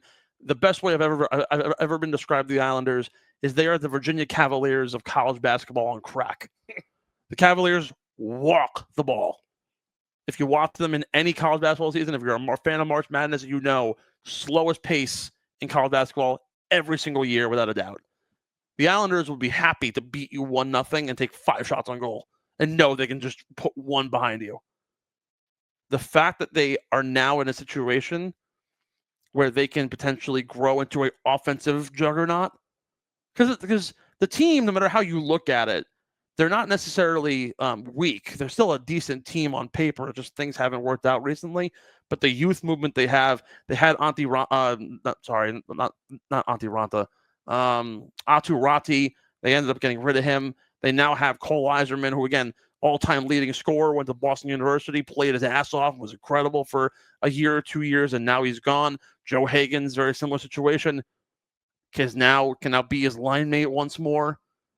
It's like I'm not saying it's rigged, but I'm also not saying it. We're trying. It almost feels like you're trying to set up the future of Motion City, New Jersey. Let's go, Monty. A great example of this, and it's a little different because they didn't necessarily grow up playing together, or not even grow up, but like play juniors hockey together.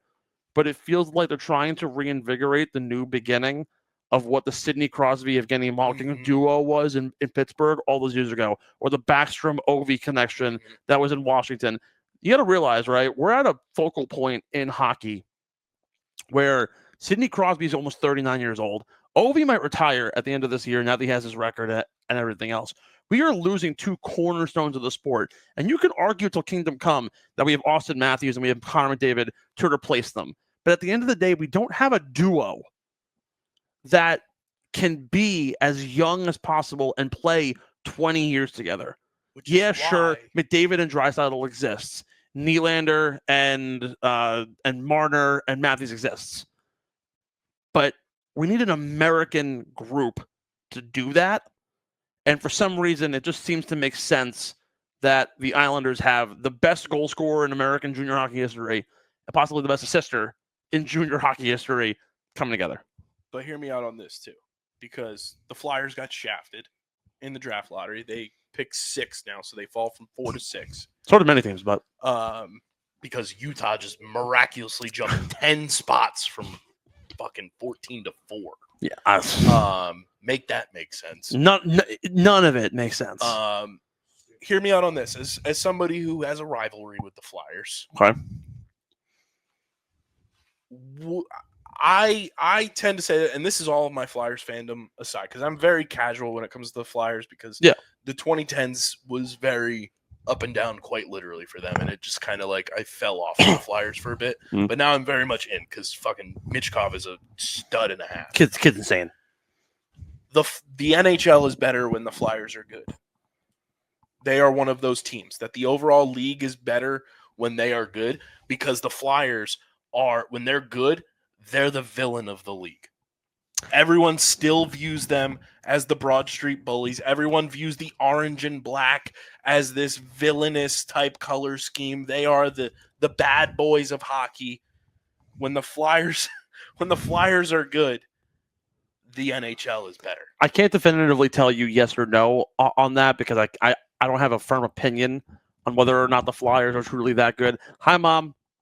Hi, guys. How are you? I'm doing great. We're talking about the Philadelphia Flyers right now, but actually I wanted to bring up one thing that I meant to ask you probably like 20 minutes ago in this show. Am I on the radio? Oh, you are not just on the radio. You are on the main Underground Sports Philadelphia podcast for the first time in show history. Hi, everybody in podcast land. There it is. The Judy Hotline is back in a well in her maiden debut. So I'm sorry, I'm going to roast you for about 30 seconds. Do you remember when I used to have my GameCube, my Legos, and you threw it all out? Yes. I don't know if I threw it all out. You threw it all out. Okay. So KB and I were just talking back and forth about like the valuation of some of my like games that I had. We estimated with my Legos and my GameCube games and like my Lincoln Logs and everything that you threw out. You probably threw out about $10,000 worth of resellable merchandise. Looking back now. Yeah, right. Looking back now, yeah, probably. Probably. You see, and like you and I joke because Kay's mom like has our second grade class list from when Kay and I were in elementary school. You know, like I wish you were a little more like that. If I had all your Thomas trains. Yeah, the Thomas trains. Those are probably worth a fortune. We don't even want to talk about that. You had every train under the sun. Oh, every day you would get a new toy. I had so many. I loved it. I had the Rescue Rangers. Do you remember those? Were they called Rescue Rangers? Yeah, Billy Blaze. There you go. There you have it. Yeah. Rescue Heroes. They were called Rescue Heroes. Yeah. Didn't I say that? No, you said Rescue Rangers. Oh, Rescue Heroes. Rescue Heroes. And so then now you know when you have children, keep their things So And then I'm maybe gonna, in 30 for 40 years, it'll be good. no, exactly. Yeah, I'm gonna be a hoarder. Do you remember when I used to have the box sets of baseball cards? Yeah. Oh, yeah. I think I still have them, actually. Oh, baby. I do. I think I still have them. I'm about to resell like my Kaz Matsui old. Oh, yeah. Yes, Matsui. Yes, I think I still have it. And your bats. I have those. Oh, I used to get mini bats. Yeah? Like collecting mini. Wow, if you still have those, I mean, I do have of them. all I see them, fucking yeah. things, you keep those and you don't keep the fucking the video games that now cost $300 resale. No, but who knew? Who Oh knew? god, Galo charges is $300 and gonna get a mini bat. It's like $12. Oh, God. Hey, Yeah. but you know what? That's moms do hate video games. You're right. I love it. So what are you talking about on your podcast? Oh, we're talking about everything. What's your opinion on the fact that the Islanders rigged the NHL draft to get a kid from Long Island to play for the Islanders? Really? Yeah. That's horrible. Yeah. Well, they want to. You know what? Actually, They can rig it. so the kid who's actually going to get picked is from Hauppauge. Oh, okay. Yeah, Hauppauge. What's his name? How old is he? Joe Hagens. He's like 21 years old, maybe a little bit younger. He played at, I think, Boston College. Oh, okay. That's cool. Yeah, but he's from Hauppauge. Oh, okay. Yeah, pretty cool stuff. All right, cool. I love All right, it. well, hey, we're gonna go. All right, guys. It was nice to bye everybody in yeah. podcast land. Oh, It was nice chatting. who deserves the MLB MVP so far this year? Well, okay. So I only watch Mets, so I could only go by the Mets. And Viventos, he stinks. Everybody wants to give him kudos, but I think he stinks. Who do I like? Mark Who do I like? Vientos? Oh yeah, he's horrible. He's horrible. Viventos. He does nothing. I have to say, Lindor's been doing really good. Yeah, he has. At first, when he first came on, he was like a little, he wasn't good. But now he's he's shaping up. Who I don't know. I think they give too much kudos to Alonso. who's gonna win the next round of the NBA playoffs? Knicks or Celtics? The Knicks. In how many games? 4, 5, 6? Yeah, that I don't know. I don't watch basketball. Well, they just won 2 straight games in Boston. Boston blew 2 20-point leads. Oh, okay. Wow. All right. So hopefully the Knicks. Yeah. Have her give us a bing bong. Ma, we're going to let you go, but give us a big, loud, and proud bing bong. Bing bong. Yeah, fuck you, Ethan. Fuck you, Ethan. Say it, Ma. Fuck you, Ethan. No, I can't say that. All right, Ma. All right, Ma. I love you. She called you a very nice gentleman. That was incredible. Oh my God! She goes, Ethan's a very nice gentleman. I've never met him. That was Judy from Podcast Land. But you are a gentleman, and I love you to death. And you know when I shit on you and go bing bong, it's because I love you. And I hope the term of endearment. And I hope the Celtics burn in hell. Yes. Even though I grew up watching the Celtics and I was infatuated with Ray Allen, aka Jesus Shuttlesworth. By the way, it's such a great fucking name. So funny. Oh, look, the Greater Swiss Mountain Dog. The poor man's horse. I thought someone already won. What? This is there's the a dog that working. already This is the won. working group. Oh wait, there's groups. The Prairie Dog and the Great Dane are next. Bunch of dogs. But yeah, back to the Flyers. the NHL is better when the Flyers are good. Yeah, so I can't give That's a mop. named Ranger. I want to say blessed to my child Because Walker, Texas Ranger. You look at the teams that have rivalries with the Flyers. Yeah. Just in general, Rangers, Islanders. Well, Boston I mean, Bruins, just like even talking in generalities, right? Penguins, Like obviously. the way I see hockey, right? Hockey is the best when the Canadian teams are really good. Mhm. And then when the core teams that, I mean, and maybe it's bias, right? But like like we've been saying, the common thread of this whole hockey debate, right? Ovechkin and Crosby and Matthews and McDavid and whoever the Rangers have at that current given point. I feel like the Rangers never really have like the guy that you're always looking at. I mean, when they had Messier and Gretzky, yeah, but like the Bruins had Marchand and they had Chara and they had Bergeron. Pasta. Yeah, Pasta. Like, there's always those elite guys. When those teams are at its best, things get more entertaining. And naturally, as a sub result, when the Islanders are good, when the Flyers are good, when other teams in the division, when the Hurricanes are really good now with they used to have Gensel, but but Aho, and now Jarvis is getting better. Like, there's a lot of different players and a lot of these different teams that are coming to a certain level. And I think, and this is no disrespect to the Western Conference, right? I just feel like the Eastern Conference is the hotbed of hockey. When the Leafs are good and the Pittsburgh Penguins are really good, the Caps, the Rangers, the Islanders, the Bruins, those are the core teams that you want to see every single year because you know they have the ability. When the Blackhawks are really good, hopefully they get back to that level. When the Wings are good, when the original six are in the playoffs every single year, that's when you know hockey's great. Doesn't it feel like the Flyers should have been an original 16 with like it almost does, right? Like, they feel like one of those. But as a counter result, right? With all of this happening, when those teams are really good and the Flyers get really good, and it creates more of those rivalries. And I think honestly, the Flyers are a great team. I have a coworker from Philadelphia who he's yapping in my ear all the fucking time. He's like, "Oh yeah, Sanheim's so good, and Michkov's a fucking stud, and like Tippett and Konechny, all these guys. They have a young and talented roster, and they really can grow and become something really good in this league. And let's be honest, look, like even if they muddle around in the middle of the table, they have a chance to be a threat against a lot of different teams. And even if they don't necessarily win, because the talent pool is just so great across all the teams they're playing in the East, they'll still give teams a challenge. And they'll get chippy, and they'll have fun. One dominant center is what they need, like young to pair up with Michkov. Yeah, having like if they can like get back, if they can get back to the era, right, with Giroux and Couturier, and they had Ellis for a while. They had Ghostaber. Like, well, we didn't have Ellis played like 3 games and then disappeared into the shadows. But like what I'm saying is though is like having the era where you can have back to the era where it was Giroux, Simone Gagne. You had Pronger, you had fucking Chemo Timonen.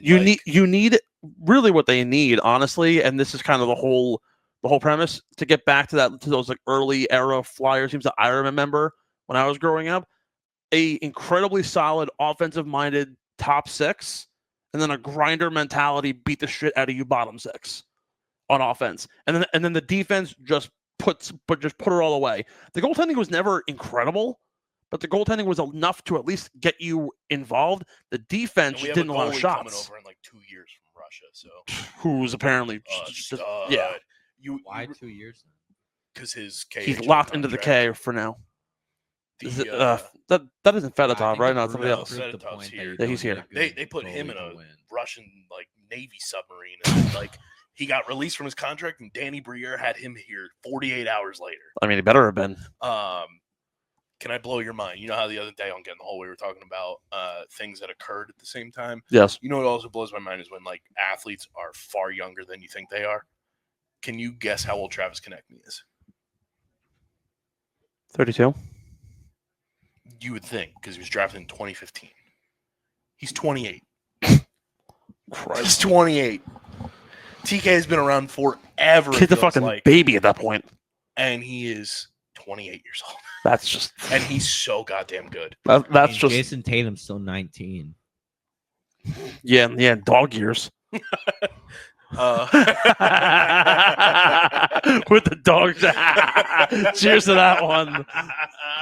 Got him. Hey, bing bong, Ethan. That's so good. Drink to that one. But yeah, I genuinely think the NHL is better. Buzz. And this is like my fandom aside.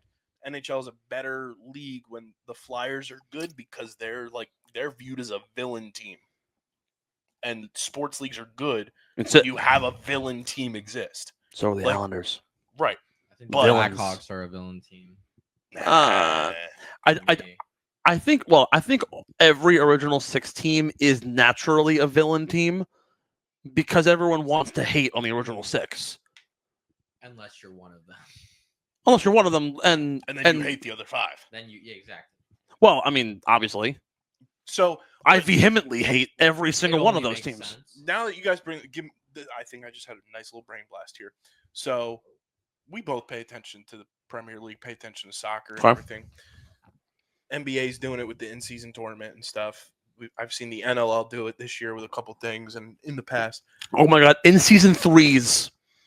Not even that. why? Like, I think trophies. Like, I don't give a fuck what you win it for. Like, you can win a trophy for being whatever. It's a trophy in your trophy case for your team. Why is there not an original 6 like in season cup? Oh, Well, because it would just take out so many fan bases. Like, if But, you like- think about it, But it takes out how many teams? Like, you have the Champions League overall, which is a trophy in and of itself. That's during the season of every other team playing.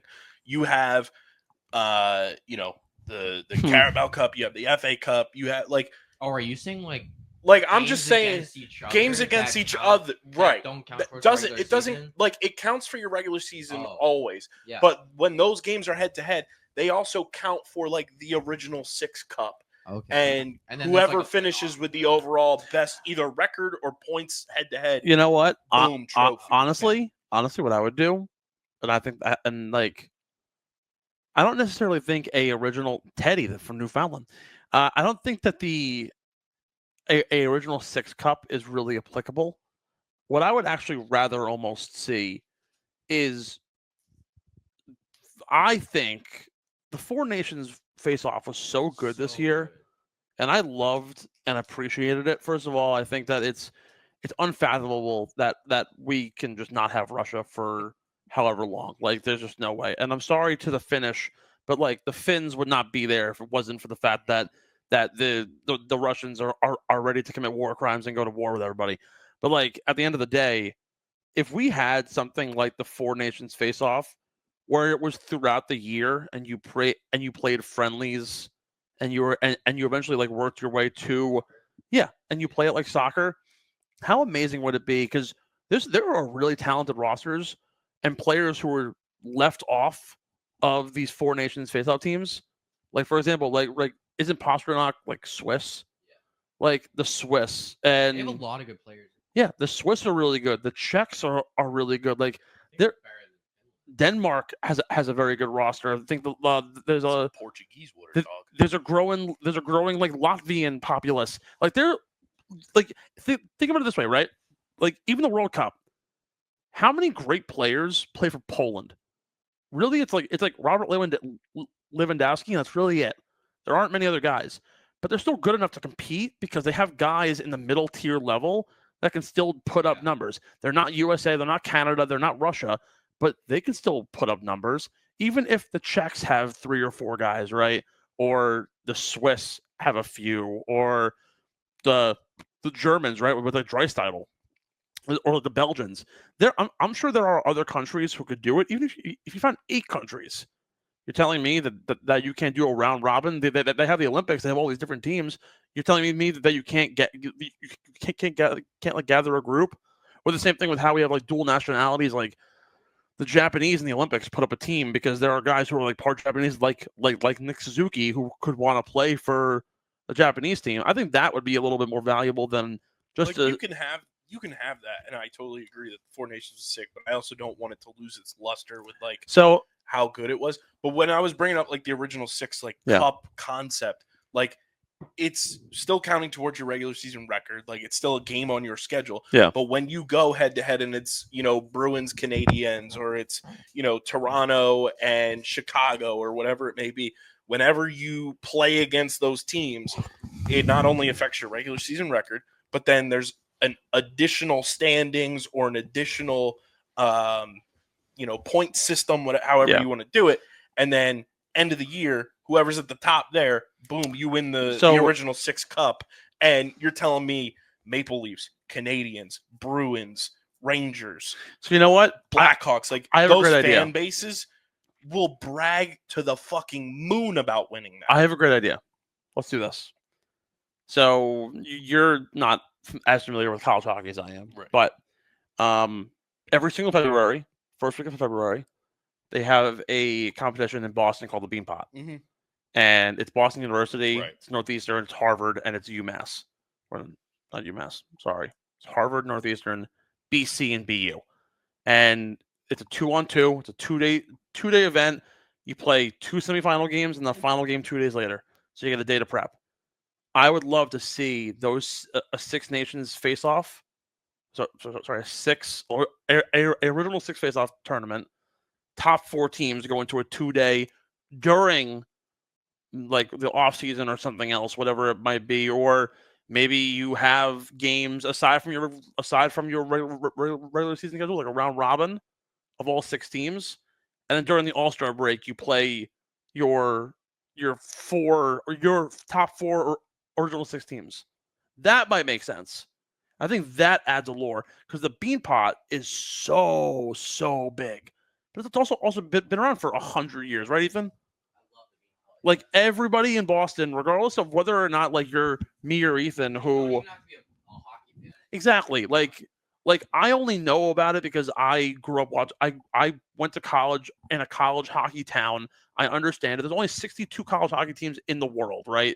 So the fact that we get to actually appreciate the Bean Pot and understand the talent level that comes through, that's what makes it more fascinating. And the fact that it's so old. I've been saying this for a long time. They should do something in college hockey where it's the Minnesota schools against the Boston schools. It should be New England versus the rest of the country. I think I do truly think Minnesota versus Mass and just make an all-star team. Yeah, that would be that right there. Because think about it, right? And everyone loves to reference like Miracle, right? The movie Miracle is essentially the entirety of the roster, like 98% of it. A couple of kids from Wisconsin, a couple of kids who went to some schools like Denver and like random schools all out and about. Some went to Michigan. It was like 90% Minnesota and Mass, and those kids fucking hated each other. And the fact that Herb Brooks managed to get them all together, the movie doesn't do it justice with how good he actually managed to get these guys to become a team. Those guys vehemently, and to this day, I had a friend who played hockey at Minnesota Duluth. He said if you even mentioned a Boston College kid in his circle, he would literally get fumed. It's amazing. That would be a rivalry to be able to actually like get into, and I think that's what makes the 06 kind of interesting because it makes it almost feel like it's deeper than hockey. And this is where also I think in hockey too you should expand more on the outdoor games. Stadium Series is great, but like go to Tahoe, go to these places, go play at Lake Placid if you really want to. Yeah. Hell, do a USA versus Russia game in Lake Placid every year. Like, how fun would that be? Get to relive the story. Like that. Granted, it's great for America. It's bad for Russia, but like it's those things that I feel like. And we talk about like the NBA Cup. No one liked the NBA Cup when it started because it's an in-season tournament and the courts are all fucking weird and stupid. See, I liked it. I mean, like I like the concept. Well. I'll say I'm indifferent about it, but like as a fan of the EPL, I understand what it's like to have domestic cups and like the FA Cup. There are players who are out there who it's great to win your league. It's awesome, but to win the FA Cup, hundreds of years of legends who have hoisted that trophy. That's something that holds weight. And you do things now, we're not going to appreciate it. Our kids might not appreciate it. But our grandkids in 2020, in 2220, are going to look back and say like, holy shit, my great no good, dirty, rotten, pig stealing great grandfather did a great job. Madame Zeroni up the mountain. And he helped invent the idea of the in-season NHL tournament or the in-season NBA Cup. Which I'm shocked that the NHL hasn't done more with the original 6. I mean, look, it's the same argument that everyone makes about how like the WBC, like how Mike Francis was like, I wouldn't watch it if it was in my backyard. Like it's because it's a new concept. I just think people are just so uninclined to new ideas saying, like, and changes. Back in the day, like I'm shocked. Like early on, like started expanding, it's like it's so crazy. I mean, at that point though, let me like play devil's advocate for 2 minutes. What would stop the baseball world from doing the same thing with their original 12 teams or the NFL? Right? Think of the. But there wasn't an original 6, but like, what if you did an AFL NFL Cup or matchup? But I will give baseball credit for now. Not all of them on the surface appear as rivalries, and we're laughing because rivalry week is a thing this year in Major League Baseball, which I think is stupid too. But that's a whole. But at least they're trying something, and for some of them, like it works. Like Mets, Yankees, that's cool. Like just bring back interleague play as 1 week in the year is just interleague play. See, I'm fine with the the stretched out schedule playing everybody. I think it's cool and it gives fans an opportunity to see teams that you traditionally wouldn't. Yeah. But I like that they're trying something. Like, is Phillies Pirates a rivalry? No, but we get the poop game again. Where are Fine. the Red Sox playing? If they're not playing the Yankees, They are playing now. Like some of them, like don't. The make University sense. of Maine. we played Northeastern. Or something. They're playing. They're gonna play in Orano. No, I mean like truly, if you're gonna do rivalry week, really, what it should be the true on rivalries. Mets. I wouldn't even do Mets and Yankees just because like it's the same thing as like Giants fans hating Red Patriots Sox fans. Yankees is way bigger Like, rivalry. Yeah, like Sox, Yankees, Mets, Phillies.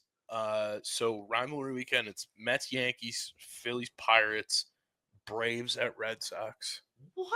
That makes sense. 'Cause The Boston Braves. the Boston Braves. They're also two of the more older franchises. The only thing that would actually make more sense would be if you were to look at like the teams that were like broadcasting games or very early on back in the day, with like Reds Braves would actually make sense because those are two of the older broadcasted teams. Reds Guardians. I mean, yeah, Interstate. I mean, Like if you were never going to win there's that one, Interstate, it's happening, and then but like it's going to be what Tigers Twins. it is it's Brewers Twins. Wow. Tigers get the Blue Jays because Michigan and Kenwood Board are Lake Erie. and then the only ones that like are weird to me are Mariners Padres, Eh. and then Well, what? It's got to be Giants. Giants Dodgers. no, it's Giants A's. I hate that. No, It's Angels Dodgers. yeah, no bullshit. Like the best rivalries in sports will always forever be Mets Phillies, Yankees Red Sox, Giants Dodgers. A man literally died.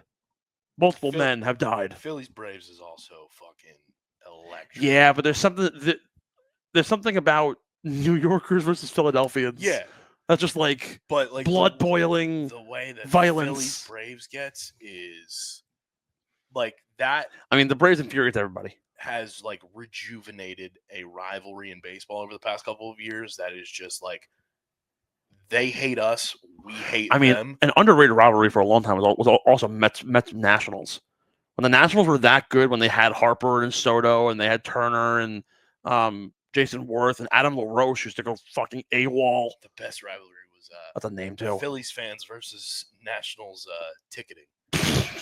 They barred Philadelphia fans from buying tickets to go to National Park because by the way, take over. By the way, we need to talk about this real quick, and I hate how this happens nowadays. There had been an issue, and this hasn't happened this year, I don't think, but in the NHL playoffs, I remember when the Rangers made it a couple of years ago, and they played Carolina, and Carolina barred anybody with a New York zip code from buying tickets to a Carolina game. And I think it's bullshit. I think that's ridiculous. They did the same thing with the Devils this year. I think that's the stupidest thing of all time, because you want to fill your barn with your jerseys, cool, but like just buy more tickets. Like your fandom should be better than. Mm-hmm. You should be urging your fans, do more marketing, do more availability to your people, and don't let Rangers fans, who, let's be honest, a lot of Rangers fans live in North Carolina anyways, so they're going to show up no matter what because they have an NC zip code. But like, come on. Yeah. I think to me that's ridiculous. It's wild. And if they do, and if they start doing that everywhere else, I'd be livid. Because also, like, I want to travel for my games. Right. I want to go and laugh in someone's face, bing bong, when they kick their asses and they beat them after overcoming a 20-point deficit. Yeah, 100%. I'm gonna keep on just hammering Ethan for the rest of the night. We've been at this for easily 2 hours. We're only scratching surface at this point. Some quick hitters here. We'll wrap up soon. I was at ESPN headquarters, which was absolutely insane. Shout out to the PLL. Did you pass the wall that has all of the college teams and it has all their like fight songs? Coolest feature. Walked by that, and I don't know if they had it whenever you visited, but they have, because it's like now the college football show wing, and on top of one of the archways, it has a thing that says college football national champion, and then there's a tile that they change every year. Yeah, that was cool. Super. Thank you to the PLL. Thank you to Grace Hamilton, Paul and Mike Rabel for having me out at the draft. CJ Curse is a water dog, baby. I saw somebody make the compare. They were like, explain this to me in football terms. And I'm sure a lot of people on this show may not be Water Dogs fans, but you're going to be. You're going to be. Just stay tuned. And they said basically CJ Kurse getting drafted is the equivalent of Andrew Luck being drafted to the Colts. You know, it's funny and surprising all kind of at the same time, right? Because I come from a lacrosse culture Hotbed. on Long Island. I've actually never heard of this guy. So he is part of the Cursed family. Okay. Very much like how the Kavanaughs are kind of like Yeah. viewed as like royalty. The Cursed family might be even larger because there's 5 of them. And he went to Denver. CJ went to Cornell. Cornell. So 3 of his brothers play in the PLL already. Okay. Oh, wow. There's Colin, who is a goalie for the Boston Cannons. Mhm. There is Cole, who is a midfielder for the Redwoods. And then there is Connor, who is a midfielder for the Cannons, also played for the Web Snakes. And now there's CJ, and then they have a younger brother who's a goalie at Rutgers. God almighty. So 2 goalies, 2 midfielders, and CJ's an attackman. CJ's probably, like, they're all very talented. CJ's probably the most talented of them all at his position. He just, on April 26th, just set the new NCAA single career goals scoring record. It's obscene.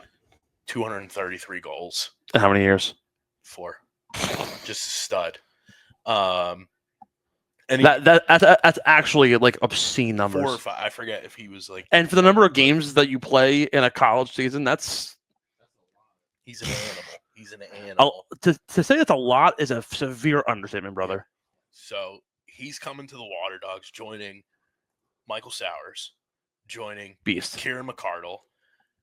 The Water Dogs also drafted Jake Taylor from Notre Dame, who might be the quickest stick ever seen. Jake Taylor? Jake Taylor, baby. You've seen Major League, right? Yes. Jake Taylor. Jake Taylor? I talked to Bill Tierney after the draft. He said Jake Taylor might score 15 goals on the man up alone because he can shoot the ball and score in 4 seconds. Yeah. And when you have CJ Kurse, Michael Sowers, and Kieran McCardle's elite passing ability throwing the ball to that kid, good luck. That offense is going to be just absolutely insane. Like, when they're at their best, and this is going into a year where the Water Dogs traded for Zed Williams, who, for reference, everyone, last year Zed Williams went into minicamp with the Buffalo Bills to try and make the Bills roster. I remember him, yeah. As a linebacker and tight end. Zed Williams is a behemoth. He's injured. He's probably going to miss the full season, which sucks. But this offense is going to hum. And they have a legion of defensemen. Like, they have a starting 3 of Poles that are very, very talented. Bill Tierney last year drafted, like, the next iteration of that to be ready to go when those guys retire eventually. They have one of the best short stick D-midi groups in the league. Dylan Ward is their goalie, who is the Canadian national team goalie. And then you added CJ Kurse. So, like, what are the odds right now that they flip the switch from last place in the PLL to... Which is so funny because, like, last year, like, was such they lost 6 one-score games last year. Yeah. Which is just unheard of. Yeah, they obviously were not at the level of, like, piss-poor. They had 2 guys, in Sowers and Kieran, who were top 10 in scoring. Oh, yeah. Like, that's just an anomaly. Like, it doesn't happen like that. I think they're going to be very, very good. I think Bill Tierney learned a lot last year for the first time coaching the PLL. Obviously, he's a college coach, like, legend, but there's a huge adjustment coaching college to PLL. Of course. So much faster, so much more talent. I think he's learned a lot. I think this draft proved that he's learned a lot. He had a slam dunk draft. 5 picks, drafted not only CJ, Jake Taylor, drafted Dylan Hess, who was drafted last year by the Carolina Chaos, but was kind of a draft stash because he was going to Florida to transfer from Georgetown to try to play football at Florida. Didn't make the team, but played MCLA lacrosse, which is club lacrosse, for those that don't know. So it's essentially like he transferred, so he became draft eligible again. Yeah. Increased his draft stock, went from pick 28 to pick 15. He's a unit of a short stick D-mid. A dude will, like, eat your face for lunch. And then Ben Weyer. How did he elevate his draft stock if he went to a club team? So I think he was underdrafted last year because he was going to go and play football. So nobody wanted to draft a guy that they weren't going to have immediately. So then, how come the team didn't get to keep his rat? Because if he would have played football, they would have been able to. But because he didn't make the team at Florida and he then played lacrosse, it was almost like he just transferred schools to play lacrosse. So then they lost his draft rights. Even after he made the team, not to a pro, or was it too late? So when he got drafted last year, it was with the notion that like he was going to Florida to play football, which is a different sport, so it doesn't like affect your draft eligibility. But you can still play club lacrosse and everything. But because you're going to play a different sport, it's fine and you retain the rights. But because he didn't make the football team at Florida and then played club lacrosse, it's almost like he just transferred schools. So then he was You're still playing. It's just you're not obviously playing at the competition level, but Right. but you're still maintaining like your physique and playing And there- lacrosse and being in that like mode. there's a kid that's going to be eligible for the Redwoods to play this year that was drafted last year, but he took his grad year to play basketball at Stanford. Dude's a tree. He's like 6'8". I find it amazing, and like I obviously again going from a top ranked lacrosse school. I played football for 4 years. I was all counting for 2 of them. Like I played football with guys who were middle of the road, good football players, but they were also like the number 1, number 2 ranked players in the tri-state area in lacrosse. It's amazing the cross functionality that lacrosse players are able to go through. Chris Hogan. I remember probably the best example of that was graduate of my high school, Tom O'Connell, who went to Maryland, was one of the best midfielders in the nation, was an absolute fucking stud, decided to take a 5th year to get an MBA, and he went to go play basketball at St. John's. Granted, he rode the bench, but like... I mean, it just happened this year. Dante Trader Jr., shout out to the boy, played lacrosse at Maryland. Stud. Also played football at Maryland. Insane. Just got drafted by the Miami Dolphins in the 5th round. And also, like, take like Jordan Faison was a great example for Notre Dame. Like, was probably one of the best wide receivers in the playoff run for Notre Dame, on top of the fact that as a sophomore attack was obscenely good. 2-time Natty champ. By the way, where's black cleats? Yeah, we got to fix that. We got to fix that. But like Dante got drafted in the 5th round of the NFL draft. Like I've seen, and like again, the cross functionality of lacrosse players are so deep. Like, and I'm sure there are guys who played football. Like I always make the joke. I'm like, right, like Chris Hogan's the biggest like, example. Chris Hogan did that, and I look at like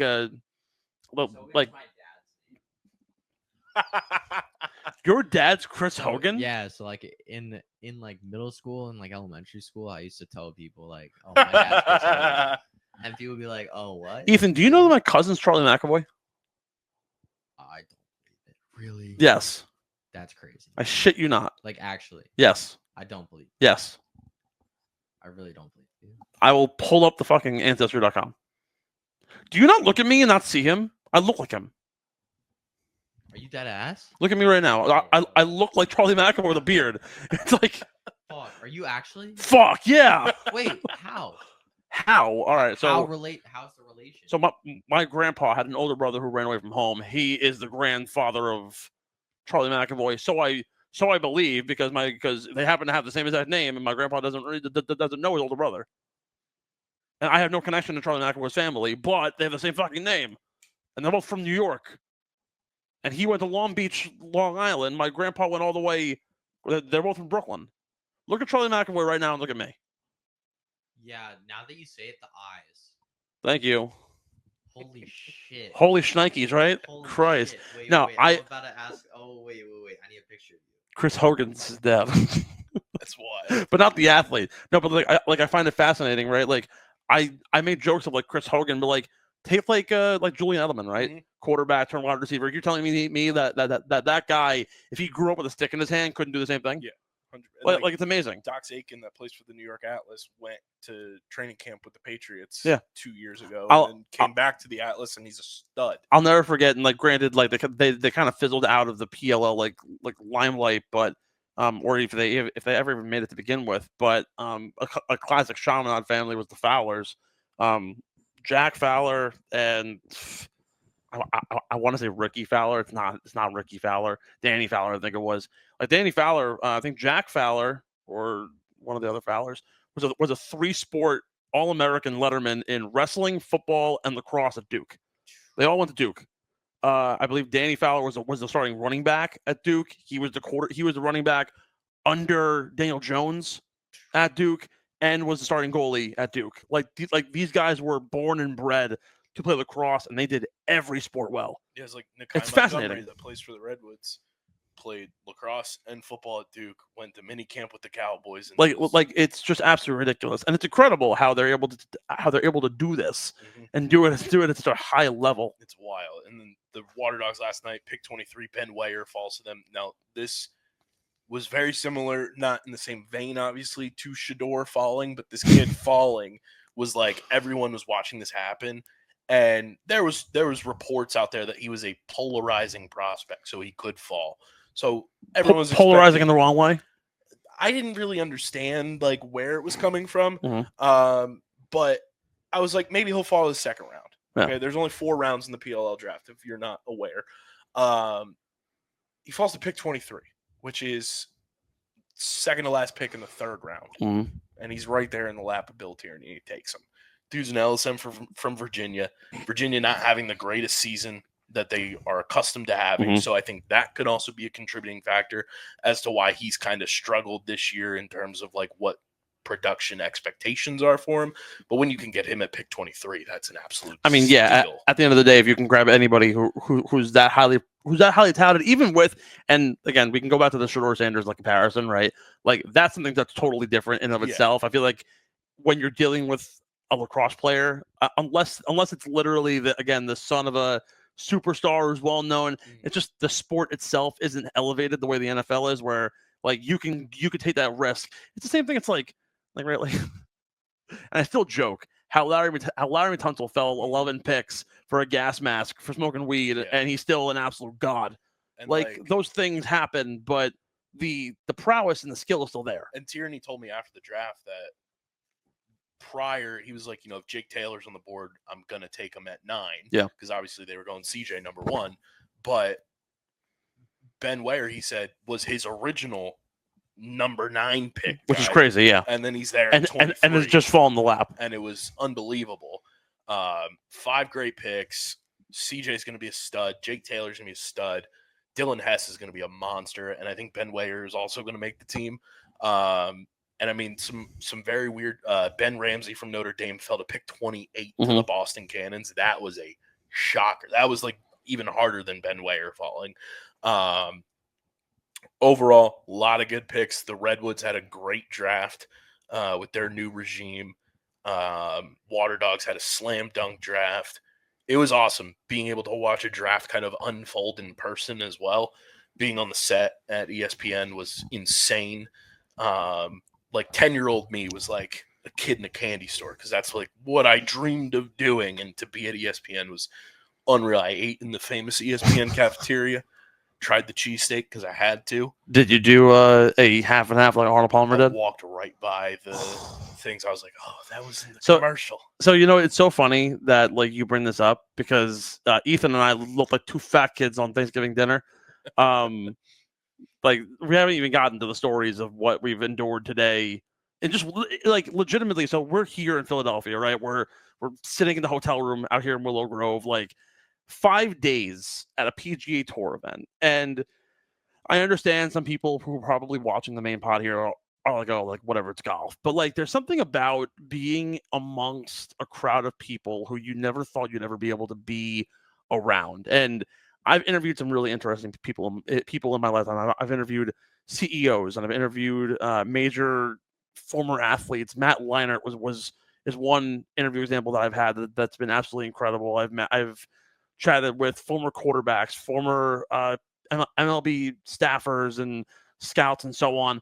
But there's something about being in a room full of your peers where you start out as, and we still sort of are, small level media in a space that's so big and saturated, even like golf, when you don't even think about it. And Ethan and I are just standing in a pit, basically, on the driving range at the Philadelphia Cricket Club. And Paige Baranek is to our left. We have Chad Mumm of Full Swing, the founder of Pro Shop and the reinvigorator of Scratch, right behind us, talking about whatever. Marquez Brownlee is taking chip shots right in front of us, and I'm like, wow, he's got a really good shot. And then like all of Good is there. We've got Greg Giannotti from WFAN who's covering it. We've got guys from all over. Dan Rappaport just literally walks up right next to me. Doesn't say a word to me, but like we're just casually standing side by side, probably the go-to reporter in the golf space. And amongst the people who were there, of course, they also had like media day at Oakmont, so a lot of folks were out in Pittsburgh.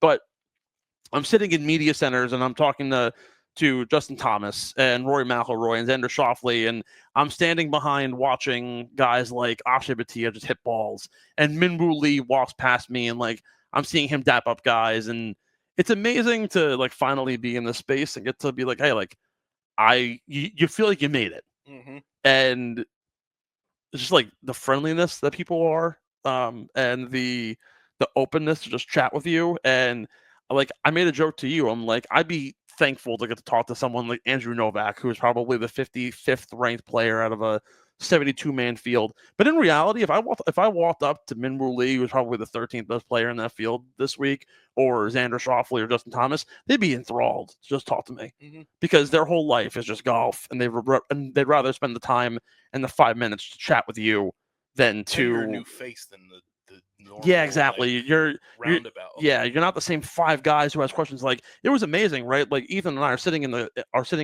interview room, and the same 7 guys ask questions. Not a single person from local Philadelphia media asks a question. And whether or not that's because they're only there to cover it because it's a local thing and they got assigned it, like I know my shit. I can go up there and I can ask the hard questions, and I can ask the questions that they're like, all right, who's this guy who just randomly shows up to an event in Philadelphia but knows everything about the guys in the field? I made a comment about how Andrew Novak's the only guy in the field this week or on tour this year who has 3 top 5s. And they all happened in the last 3 or 4 weeks, including a win, actually. And some guy who was in the media is like, really? I'm like, well, first of all, we got it on the fact sheet when we got it sent to us. So clearly you weren't reading the fact sheet. But also, like, yes, I keep track of these things. I read these things. I understand it. I compartmentalize it. Like, that's what's fascinating about all that. Anywho, the stories, though, from just one day are astronomically funny.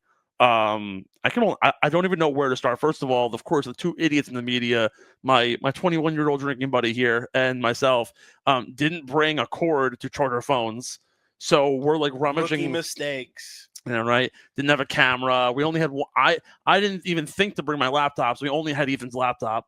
So like I felt like a moron. Then Ethan leaves his backpack on the ground as we're eating lunch. And then he leaves it, and the cops are there thinking it's a bomb on the Wednesday of the Truist Championship. Oh my God, it's like these small things, dude, just absolutely insane. I want to give a shout out to Kara Jobness and Joey Chitwood for getting us the opportunity to be able to cover this, which is amazing. Like we're finally here. I feel like now I can apply for a LPGA or a PGA credential and hopefully have a shot. We'll see how my Truist credential, my Traveler's credential comes through. Folks in the PGA, if you're watching this, how you doing? I'm trying to pull to Connecticut now. Trying to talk some shit. Go play TBC River Highlands. You know how it is. We're trying to have some fun here. But no, it's just like it's so funny to just get to be in a room with people that you never think you'd actually meet, and that my only experience ever is like talking to them through comments on Twitter. And now I'm getting like replies to tweets from Paige Baranek and Marquez Brownlee, who like Brownlee literally replied to my tweet of me saying, "This kid's got some pretty good shots," and he goes, "Thanks, man, great talking to you." Like he he remembers who you are, and like you go see like Raymond Williams, who works now at Pro Shop, and like dude flew from Oregon for this. Mm-hmm. And I'm like, hey man, like don't know if you remember. He's like, yeah, what's up, bro? And like we're talking back and forth, we're chatting up things. We're commiserating about how we're both 13 handicaps and how we're going to do a head-to-head matchup one day. Like all these things, it's just like it's so fun to be able to just coordinate. What the fuck is this dog? I'm sorry, I'm like infatuated by like he's got hair coming out of his ears. Yeah, well, like this dog is like so like short and like this. It looks like a human almost. That's like funny. Like it's got a haircut. That's literally how I've been with the PLL though. Like I remember back to 2019, like year 1 of the league, year 1 of us covering it, and like I'm on the field at Homewood Field, like which is like lacrosse's equivalent to like Fenway or Wrigley, where it's got so like you walk in and you feel the history there. And I'm on the field just like talking to Paul Rabel, and I'm like, this dude's like the Michael Jordan of lacrosse. Yeah. Like he is like a superstar. And Paul didn't know me from the back of his hand then. You know, he had no clue who I was. And then you just go year over year, and I'm at ESPN headquarters for the draft on Tuesday night. And after the draft, Paul and I make eye contact. We give each other the typical like bro like nod. He comes over, claps me up, and gives me like the biggest bear hug I've ever received from Paul Rabel. And it's like, that's my guy right there. Like, and just years of just like doing what you do and like being yourself in your field allows those connections. And it's like Paul is a legit, like Paul just announced today on ESPN via his production company, Omaha Productions with Peyton Manning, they're doing Rabel's places. Yeah. So like they did Peyton's place, they're doing it with Paul Rabel. Like he's got Belichick, Mick Foley, Charlotte North, Blaze Reardon, Jeremy Town, like they're doing a whole bunch of stuff, and it's going to be on ESPN. Like his wife. I don't know if Vanessa was listed, honestly, but that would be sick. I mean, hey, they're basically going home at that point. That would be so cool. No, but like it's funny because like, but you meet like these people, and it's just like and like you run into like celebrities that are at these games because they have connections to Paul, whether it's through his agent or whatever it may be. Like you go down to Carolina for a game, and like Chuba Hubbard is sitting like field side, like Luke Kuechly is sitting field side. You go to Minnesota, and Alexander Madison was there when he was with the Vikings. Dude, I went to a crazy. I went to a NASCAR race, not even as a media personality, but as a fan, because my wife's uncle at the time sponsored a car. And I'm in the driver's meeting, which happens like an hour before they go over the ground rules and regulations. Like you can stand and watch it. It really isn't anything special. And I'm standing right next to Alvin Kamara and his mom. You met Michael Jordan. I shook Michael Jordan's hand. I'm like, it's those things that are like fascinating. And like, you got lucky with lacrosse because it was starting out and it was so new. The PGA Tour, I feel like it's so challenging because it is so. First of all, and this is no discredit to the tour, but like they're very antiquated in the way they go about things. They're very much. We talk about it on the show. Go check out like Getting the Whole, like very boys clubby. I heard a quote from Lucas Glover just today talking about how he doesn't like smaller field sizes and how the majority doesn't like it either, but the majority kind of gets silenced because the few guys who are at the precipice want this tighter, more close-knit thing, and whether or not that is the Rorys and the Spieths of the world, like so be it. But it's very clear, like the way the PGA Tour operates is very traditional, and so to be able to kind of like almost break the metaphorical wall. That's how I felt with the Phillies. And finally get through. And all it takes is a couple of things. And we manifest, hey, like, where do we go now from here? And this is kind of the starting point, in my opinion, from we're finally here. We have the opportunity to now break through. Let's take as much video as we can. Let's meet people. Let's talk to people. You're going to go tomorrow for the first day, and you're going to be shaking hands with everybody. Like I was saying, like Stephen Malvin's there, right? Stephen Malvin, right up to him. Probably a casual guy. And now, like, I'm looking at Ethan, and I'm like, look, like, I'm really awkward, and I hate to like meet new people because I always feel like awkward, and I have a stutter, and I get a little like freaked out. Like, that's what you need. You need to just like act like you own the place, pop your dick down, and be like, hey, like, how you doing? How you doing? Literally, and like that's how this company has been built, is just going and talking to people. And honestly, once you realize that they're like, I'm watching Shane Lowry putt. And he turns to one of his friends, who's also his coach and one of his caddies, and he goes, "What are you watching?" He goes, "Oh, PSG." He goes, "Are we rooting for PSG?" And like, it's the most casual thing. He literally goes over, leaves his putting session the day before a tournament that you have a chance to win $3.6 million, and you're watching the PSG game, and you just abandon your practice. Dog, love it, Dog. That's what makes this whole thing fun. Is you realize. They're just guys, and it's not that serious. Yep. They will do the interview. They will make the time for you because at the end of the day, yeah, it's their career. And like, granted, it's a Wednesday, it's a practice round. They're not like, if you're not actually getting dialed in. We're like, tomorrow I might be a little hesitant to go up to anybody, right? Because they're now dialed in. But once they're off the golf course, I saw Andrew Novak. He was practicing, and like again, like Novak's a very casual guy. He's 30 years old. He's young. He's finally having one of the best years of his career. And single dude, I think, or just maybe has a girlfriend. I'm not sure. But his caddy's married, and you saw his caddy's wife off in the corner. Andrew finishes up his practice round, and he's talking to his caddy's wife and the kid, and they're just like going back and forth. And you just realize, like, he's just a casual guy. He doesn't really care. He was eyeing me down, if anything, for half the practice session because I'm standing there just watching him. He's the only person on the range. He's the only guy on the putting green, and I'm the one idiot watching this guy intently. And he's like looking at me as if like, oh, like do you want media? And I'm just like, no, do your thing. I'm just infatuated by watching you play. Also, you watch these guys and you watch them swing the golf club. I hate to give this guy shit. I watched Cameron Young hit balls for about 30 minutes. I'm amazed how this guy just can't win out here. And it's like, I know, I'm like, oh, deep down, it's like, oh, how does he not do it? But like, Christ, dude, the guy hits the ball a country fucking mile. But yeah, no, today was amazing. It was my first like to do in the golf space without me just like fighting with trolls online. And I don't know, like Ethan and I literally felt like the two fat kids at Thanksgiving dinner, sitting down for the first time as if we're like two Cambodian refugees finally eating for the first time. I mean, like now 4 out of 6 of our year-round shows have been credentialed. And it only took you to go on the pod. Who would have thunk? Dick. Who would have thunk? I mean, like, main pod is like co-credentialed with OTB for the wings.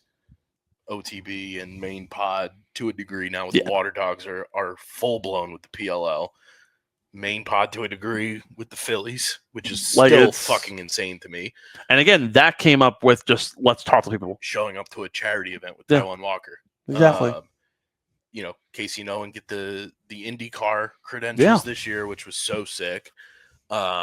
Casey's going to. Did I tell you Casey's going to the Montreal GP? Yeah, which is awesome. Just as a fan, but like that's like the GP to go to. Yeah, and I mean, hey, look, like right now we're at a spot. I got 2 pending credentials for the Travelers and for the LPGA ShopRite in Galloway, New Jersey. Like we hop in on that. All of a sudden, now we got the LPGA credential. We're proven, and we're in the pipeline for the PGA. We can go to the Champions Tour. We can do whatever the hell we want. I mean, we can go watch Vijay Singh go play. We're like an institution with the PLL that, like, when they come to Philly, we do a live show. Yeah, exactly. And and who's to say that Getting the Hole can't be Dan on Golf and be Scratch and be like Pro Shop and like all this stuff. We were the newcomers in there. Like lacrosse has been like pro lacrosse has been around since 2001 with the MLL. We were the newcomers on the block. People didn't have to talk to us or their hand to us and like be there to help. But people were. There were some people that didn't like that we were coming in this space. There's still some people that we don't like coming that were like where we are. Yeah. But guess what? That's what motivates you, is to prove the haters wrong and say, hi, haters. I know you're watching. Bing bong. But it's like, you come in and you shake up the place. And that's the whole premise of this company is like walking in the door and saying, hey, we're not the traditional old school media. We're just young, dapper human beings. Yeah. And we're here to make sports fun.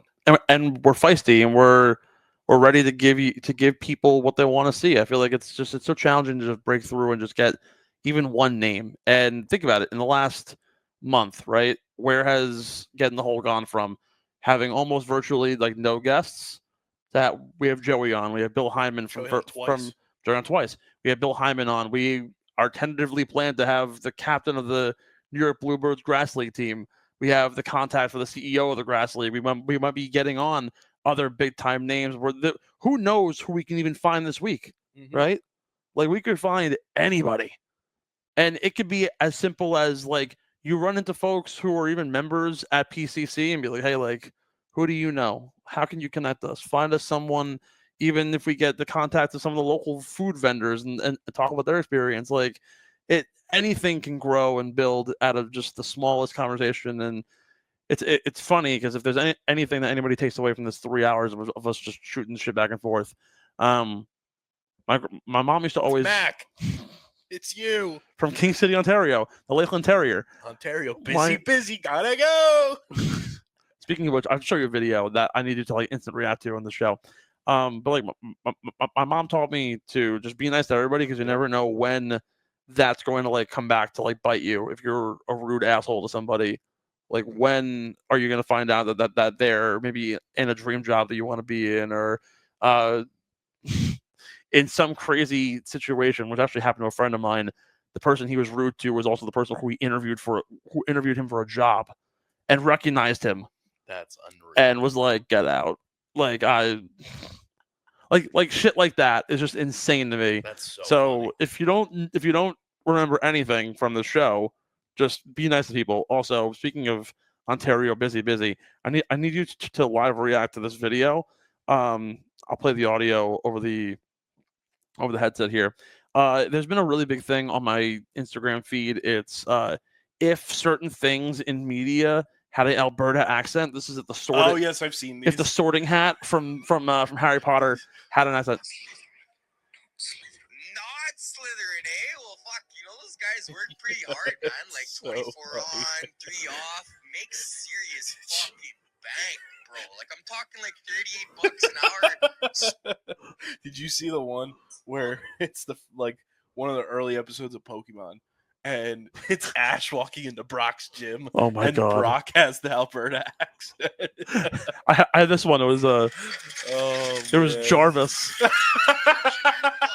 bro, what can I do for you? Page has a display. Fucking beauty, man. Oh my god, that's so funny. I'm a fucking robot, man.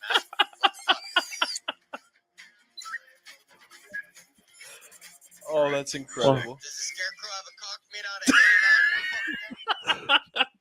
Yeah, that shit is so funny. Also, you're a fan of Lord of the Rings, right? Never seen Lord of the Rings. All right. Well, anyways, so there's one guy who, it's the same guy who plays. Yeah, that's my boy Trick, and he's from Cool California. Cool California. He's a miniature bull terrier. It's Cool in the gang.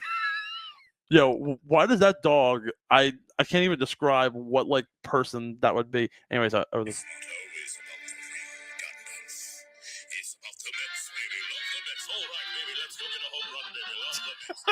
It's the funniest video about like, oh my god, it's stuff like this that just absolutely gets me like reeling. Also, by the way, have you like heard the stories of the new like Italian brain rot? Yes. Like Toto with the. It's beyond my. You have a mic, Ethan. Use it. That's beyond my brain comprehension. Yeah, I'm too old. I'm too unhinged from it to be able. All right, hold on. We gotta wrap this shit up. One more thing. Yeah, I was gonna bring something up. Conclave. Oh yeah, I need Conclave. Popes. As a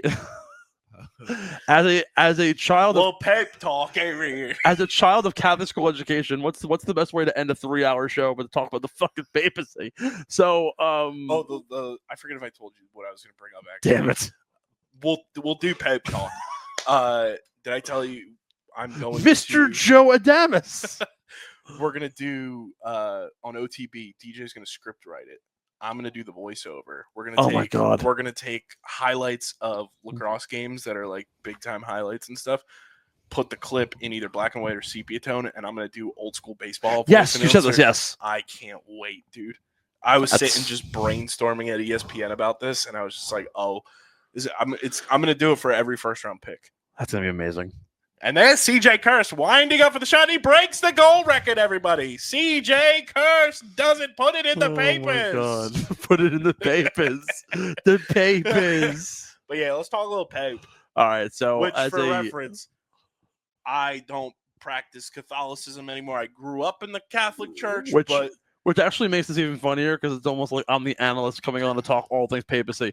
So, as a child of Catholic school education, the last time we had a Pope, when Pope Francis was elected, I was a freshman in high school, and I remember we were going through. We had a class in high school freshman year, the history of salvation, and I shit you not, it was a history class about the creation of the church. In my freshman year, it was actually we read the Bible cover to cover. Sophomore year, the year afterwards, was the true history of the church throughout this entirety, like from the very beginning, literally after Jesus dies up until the modern day. And the idea of the papacy to me is actually fascinating, right? So Pope dies. First of all, you need to confirm that he's dead.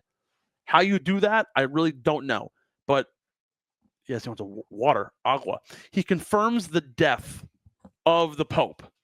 Following that, you demolish a ring that the Pope owns. Because apparently, if somebody else has this ring, they could like claim the throne. It's like a very Game of Thronesy. So Harry Potter. It feels so weird, right? You then do a couple of other like ritualistic things. 3 days later, you host his funeral and everything else, and you put him out in a box in a coffin that looks almost like a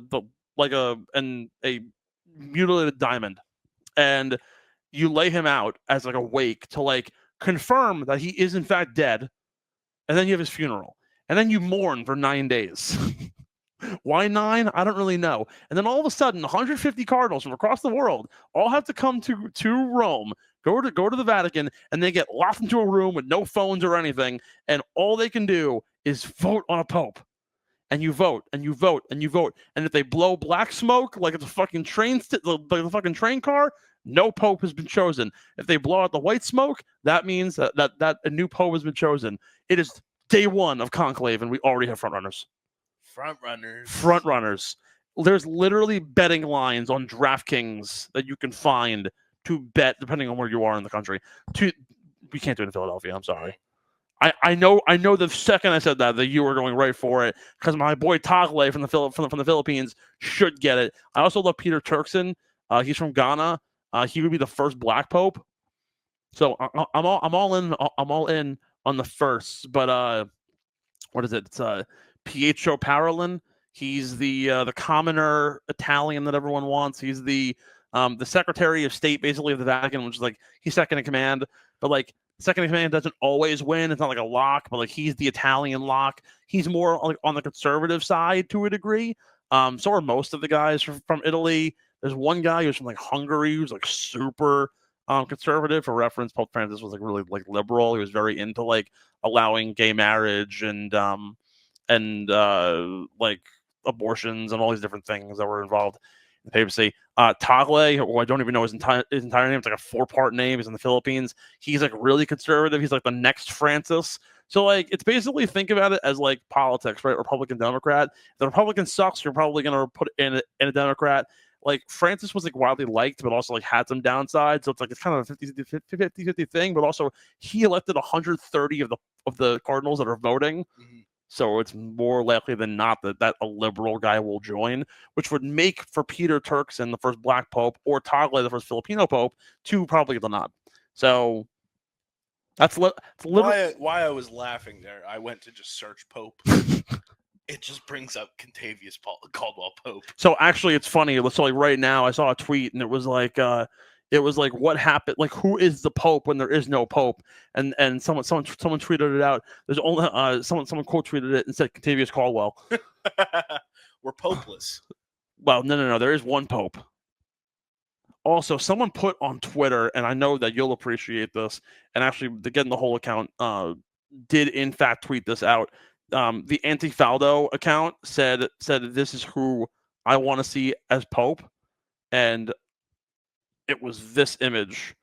It's just Zach Johnson as the Pope. Oh my God! That's amongst everybody else. Good grief! And so that's terrifying. It's the People's Pope #Conclave. So yeah, so we're currently in Conclave, and it's actually really exciting because now every single day we're going to see black smoke or white smoke, and once we have white smoke, we're going to have this like huge festival and party. Like what a time! The more and more I think about it, dude, my religion's weird.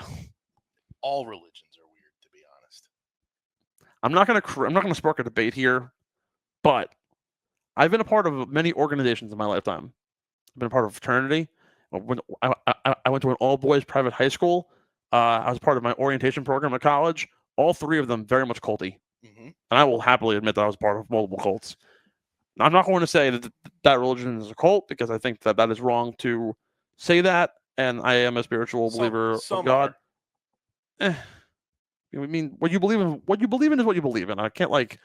Unless you know those weird fuckos at the Westminster Baptist Church. They're a bunch of fuckos. That's a cult. Actually, where my sister went to college in Oneonta, there's this like group. It's called like the 12 Tribes, and they like. 12 tribes. Oh yeah! Wait, yes. Yeah, Have they own the Yellow Deli. The Yellow Deli. So they have a Yellow I Deli. love the Yellow Deli. Oh, don't get me started about the Yellow Deli. Holy So shit. good. Is it a call? Holy shit. No. So So the Yellow Deli, right? They're in Oneonta. They're also in Plymouth. Because when I went to go play in Plymouth, I wanted to go to the Yellow Deli. I've been to the Yellow Deli in good. Oneonta. You don't give them tips No. at the Yellow Deli. You don't pay them because it all goes to the. It all goes to the cult. So they they're don't get paid. so this is all the same group. They're called the 12 tribes. They are like, think of like the mega churches in like Texas that have like 30,000 people in like the Astrodome getting lectured by Joel Osteen. Oh my God, they have like $1 million mansion in Plymouth. But their whole thing, right, is that like children should obey their parents, and they believe in like parental abuse essentially to make it so that your children obey you and that you follow the rules because your parents are apparently the level of God in your life. Yeah.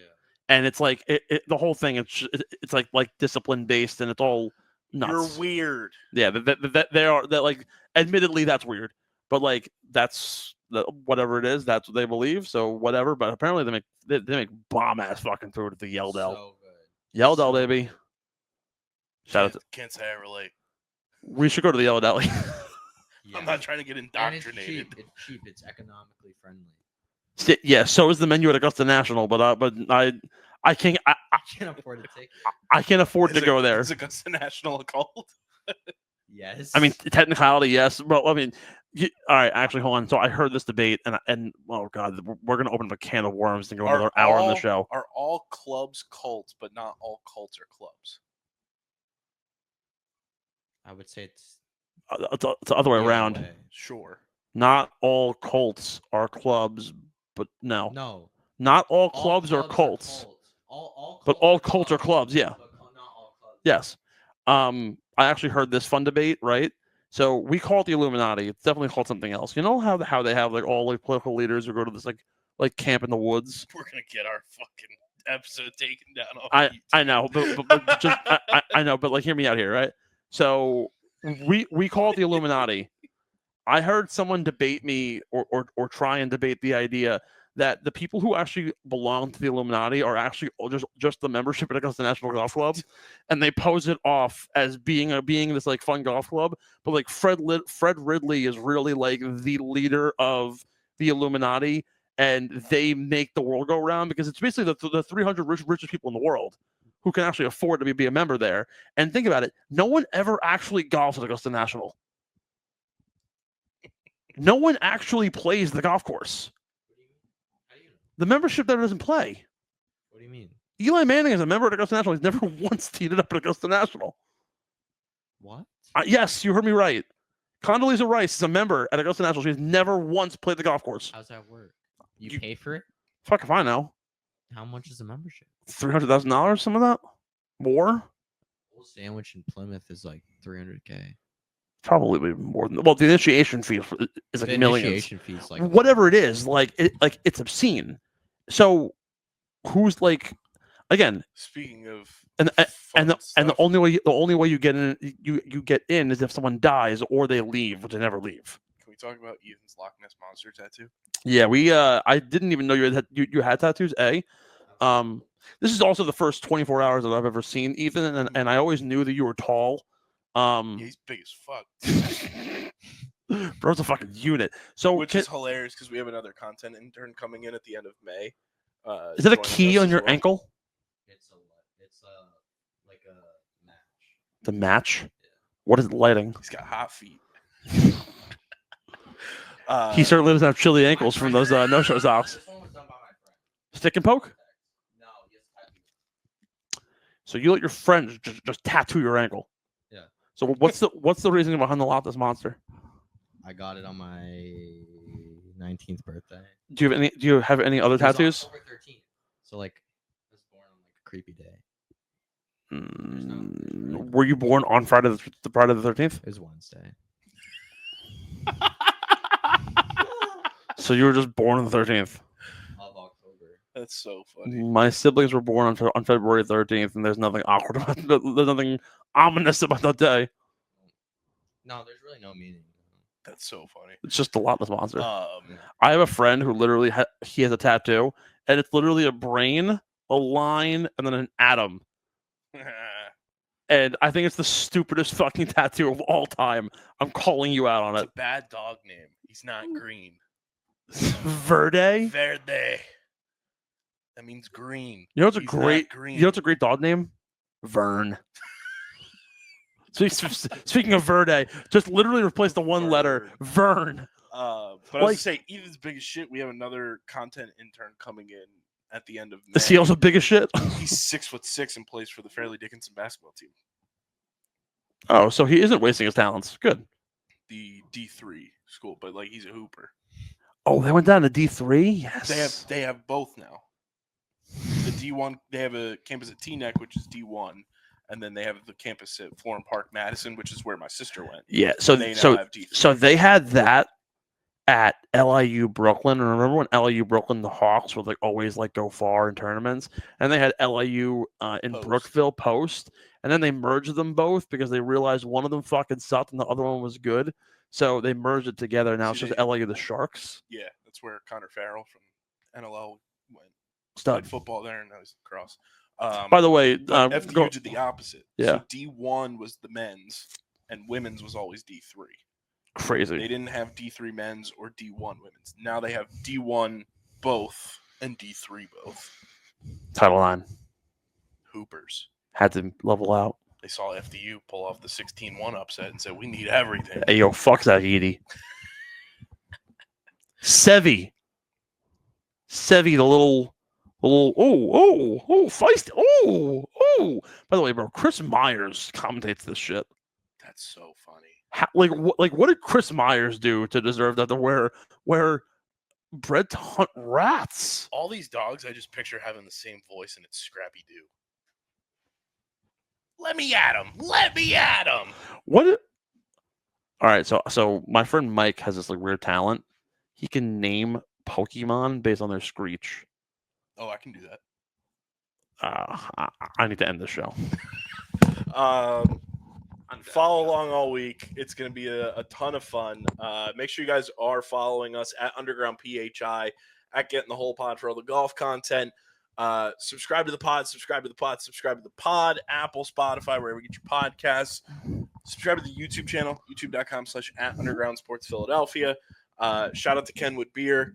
Going to be keeping the boys buzzing. Hey, yo, Ethan, I'll see you one more beer. Yeah. KenwoodBeer.com. Must be 21 or older to do so. And, of course, please drink responsibly. Use that Kenny tracker. See who's got it on tap or in local liquor stores. Grab a Kenny. Hell yeah. On the box, grab a Kenny. Everything in life is better. This and a Kenny. So do that. And then this show is proudly presented by the City of Vineland. And whether you're a company looking to expand, relocate, or you're a new business startup, selecting the right location is critical to your success. Vineland, New Jersey offers both an affordable business location and an excellent quality of life. The city's economic development department is a one-stop source for moving your project through the development and approval process, and their goal is to make this process as smooth as possible and to provide the fastest turnaround times in the region. If you're considering potential locations for your operation, contact the Vineland Economic Development Team at 856-794-4100. That's 856-794-4100. Vineland, New Jersey, where it's always growing season. And big thank you to Security 21 Security Systems and Paul J. Gillespie Incorporated for their continued support of this podcast. This has been episode 740, a hotel room edition of Underground Sports Philadelphia. For Ethan Hogan, Stevie Mac, Judy Mac, I'm KB. I'll catch you guys on Monday talking Phils, talking a whole lot more. Also, shout out to Jalen Hurts looking like a fucking dapper stud at the Met Gala. We'll talk a whole bunch of stuff on Monday's episode, but until then, we're getting the heck up out of here and we're signing off. Shout out Jalen Brunson. Bing bong, Ethan. Peace.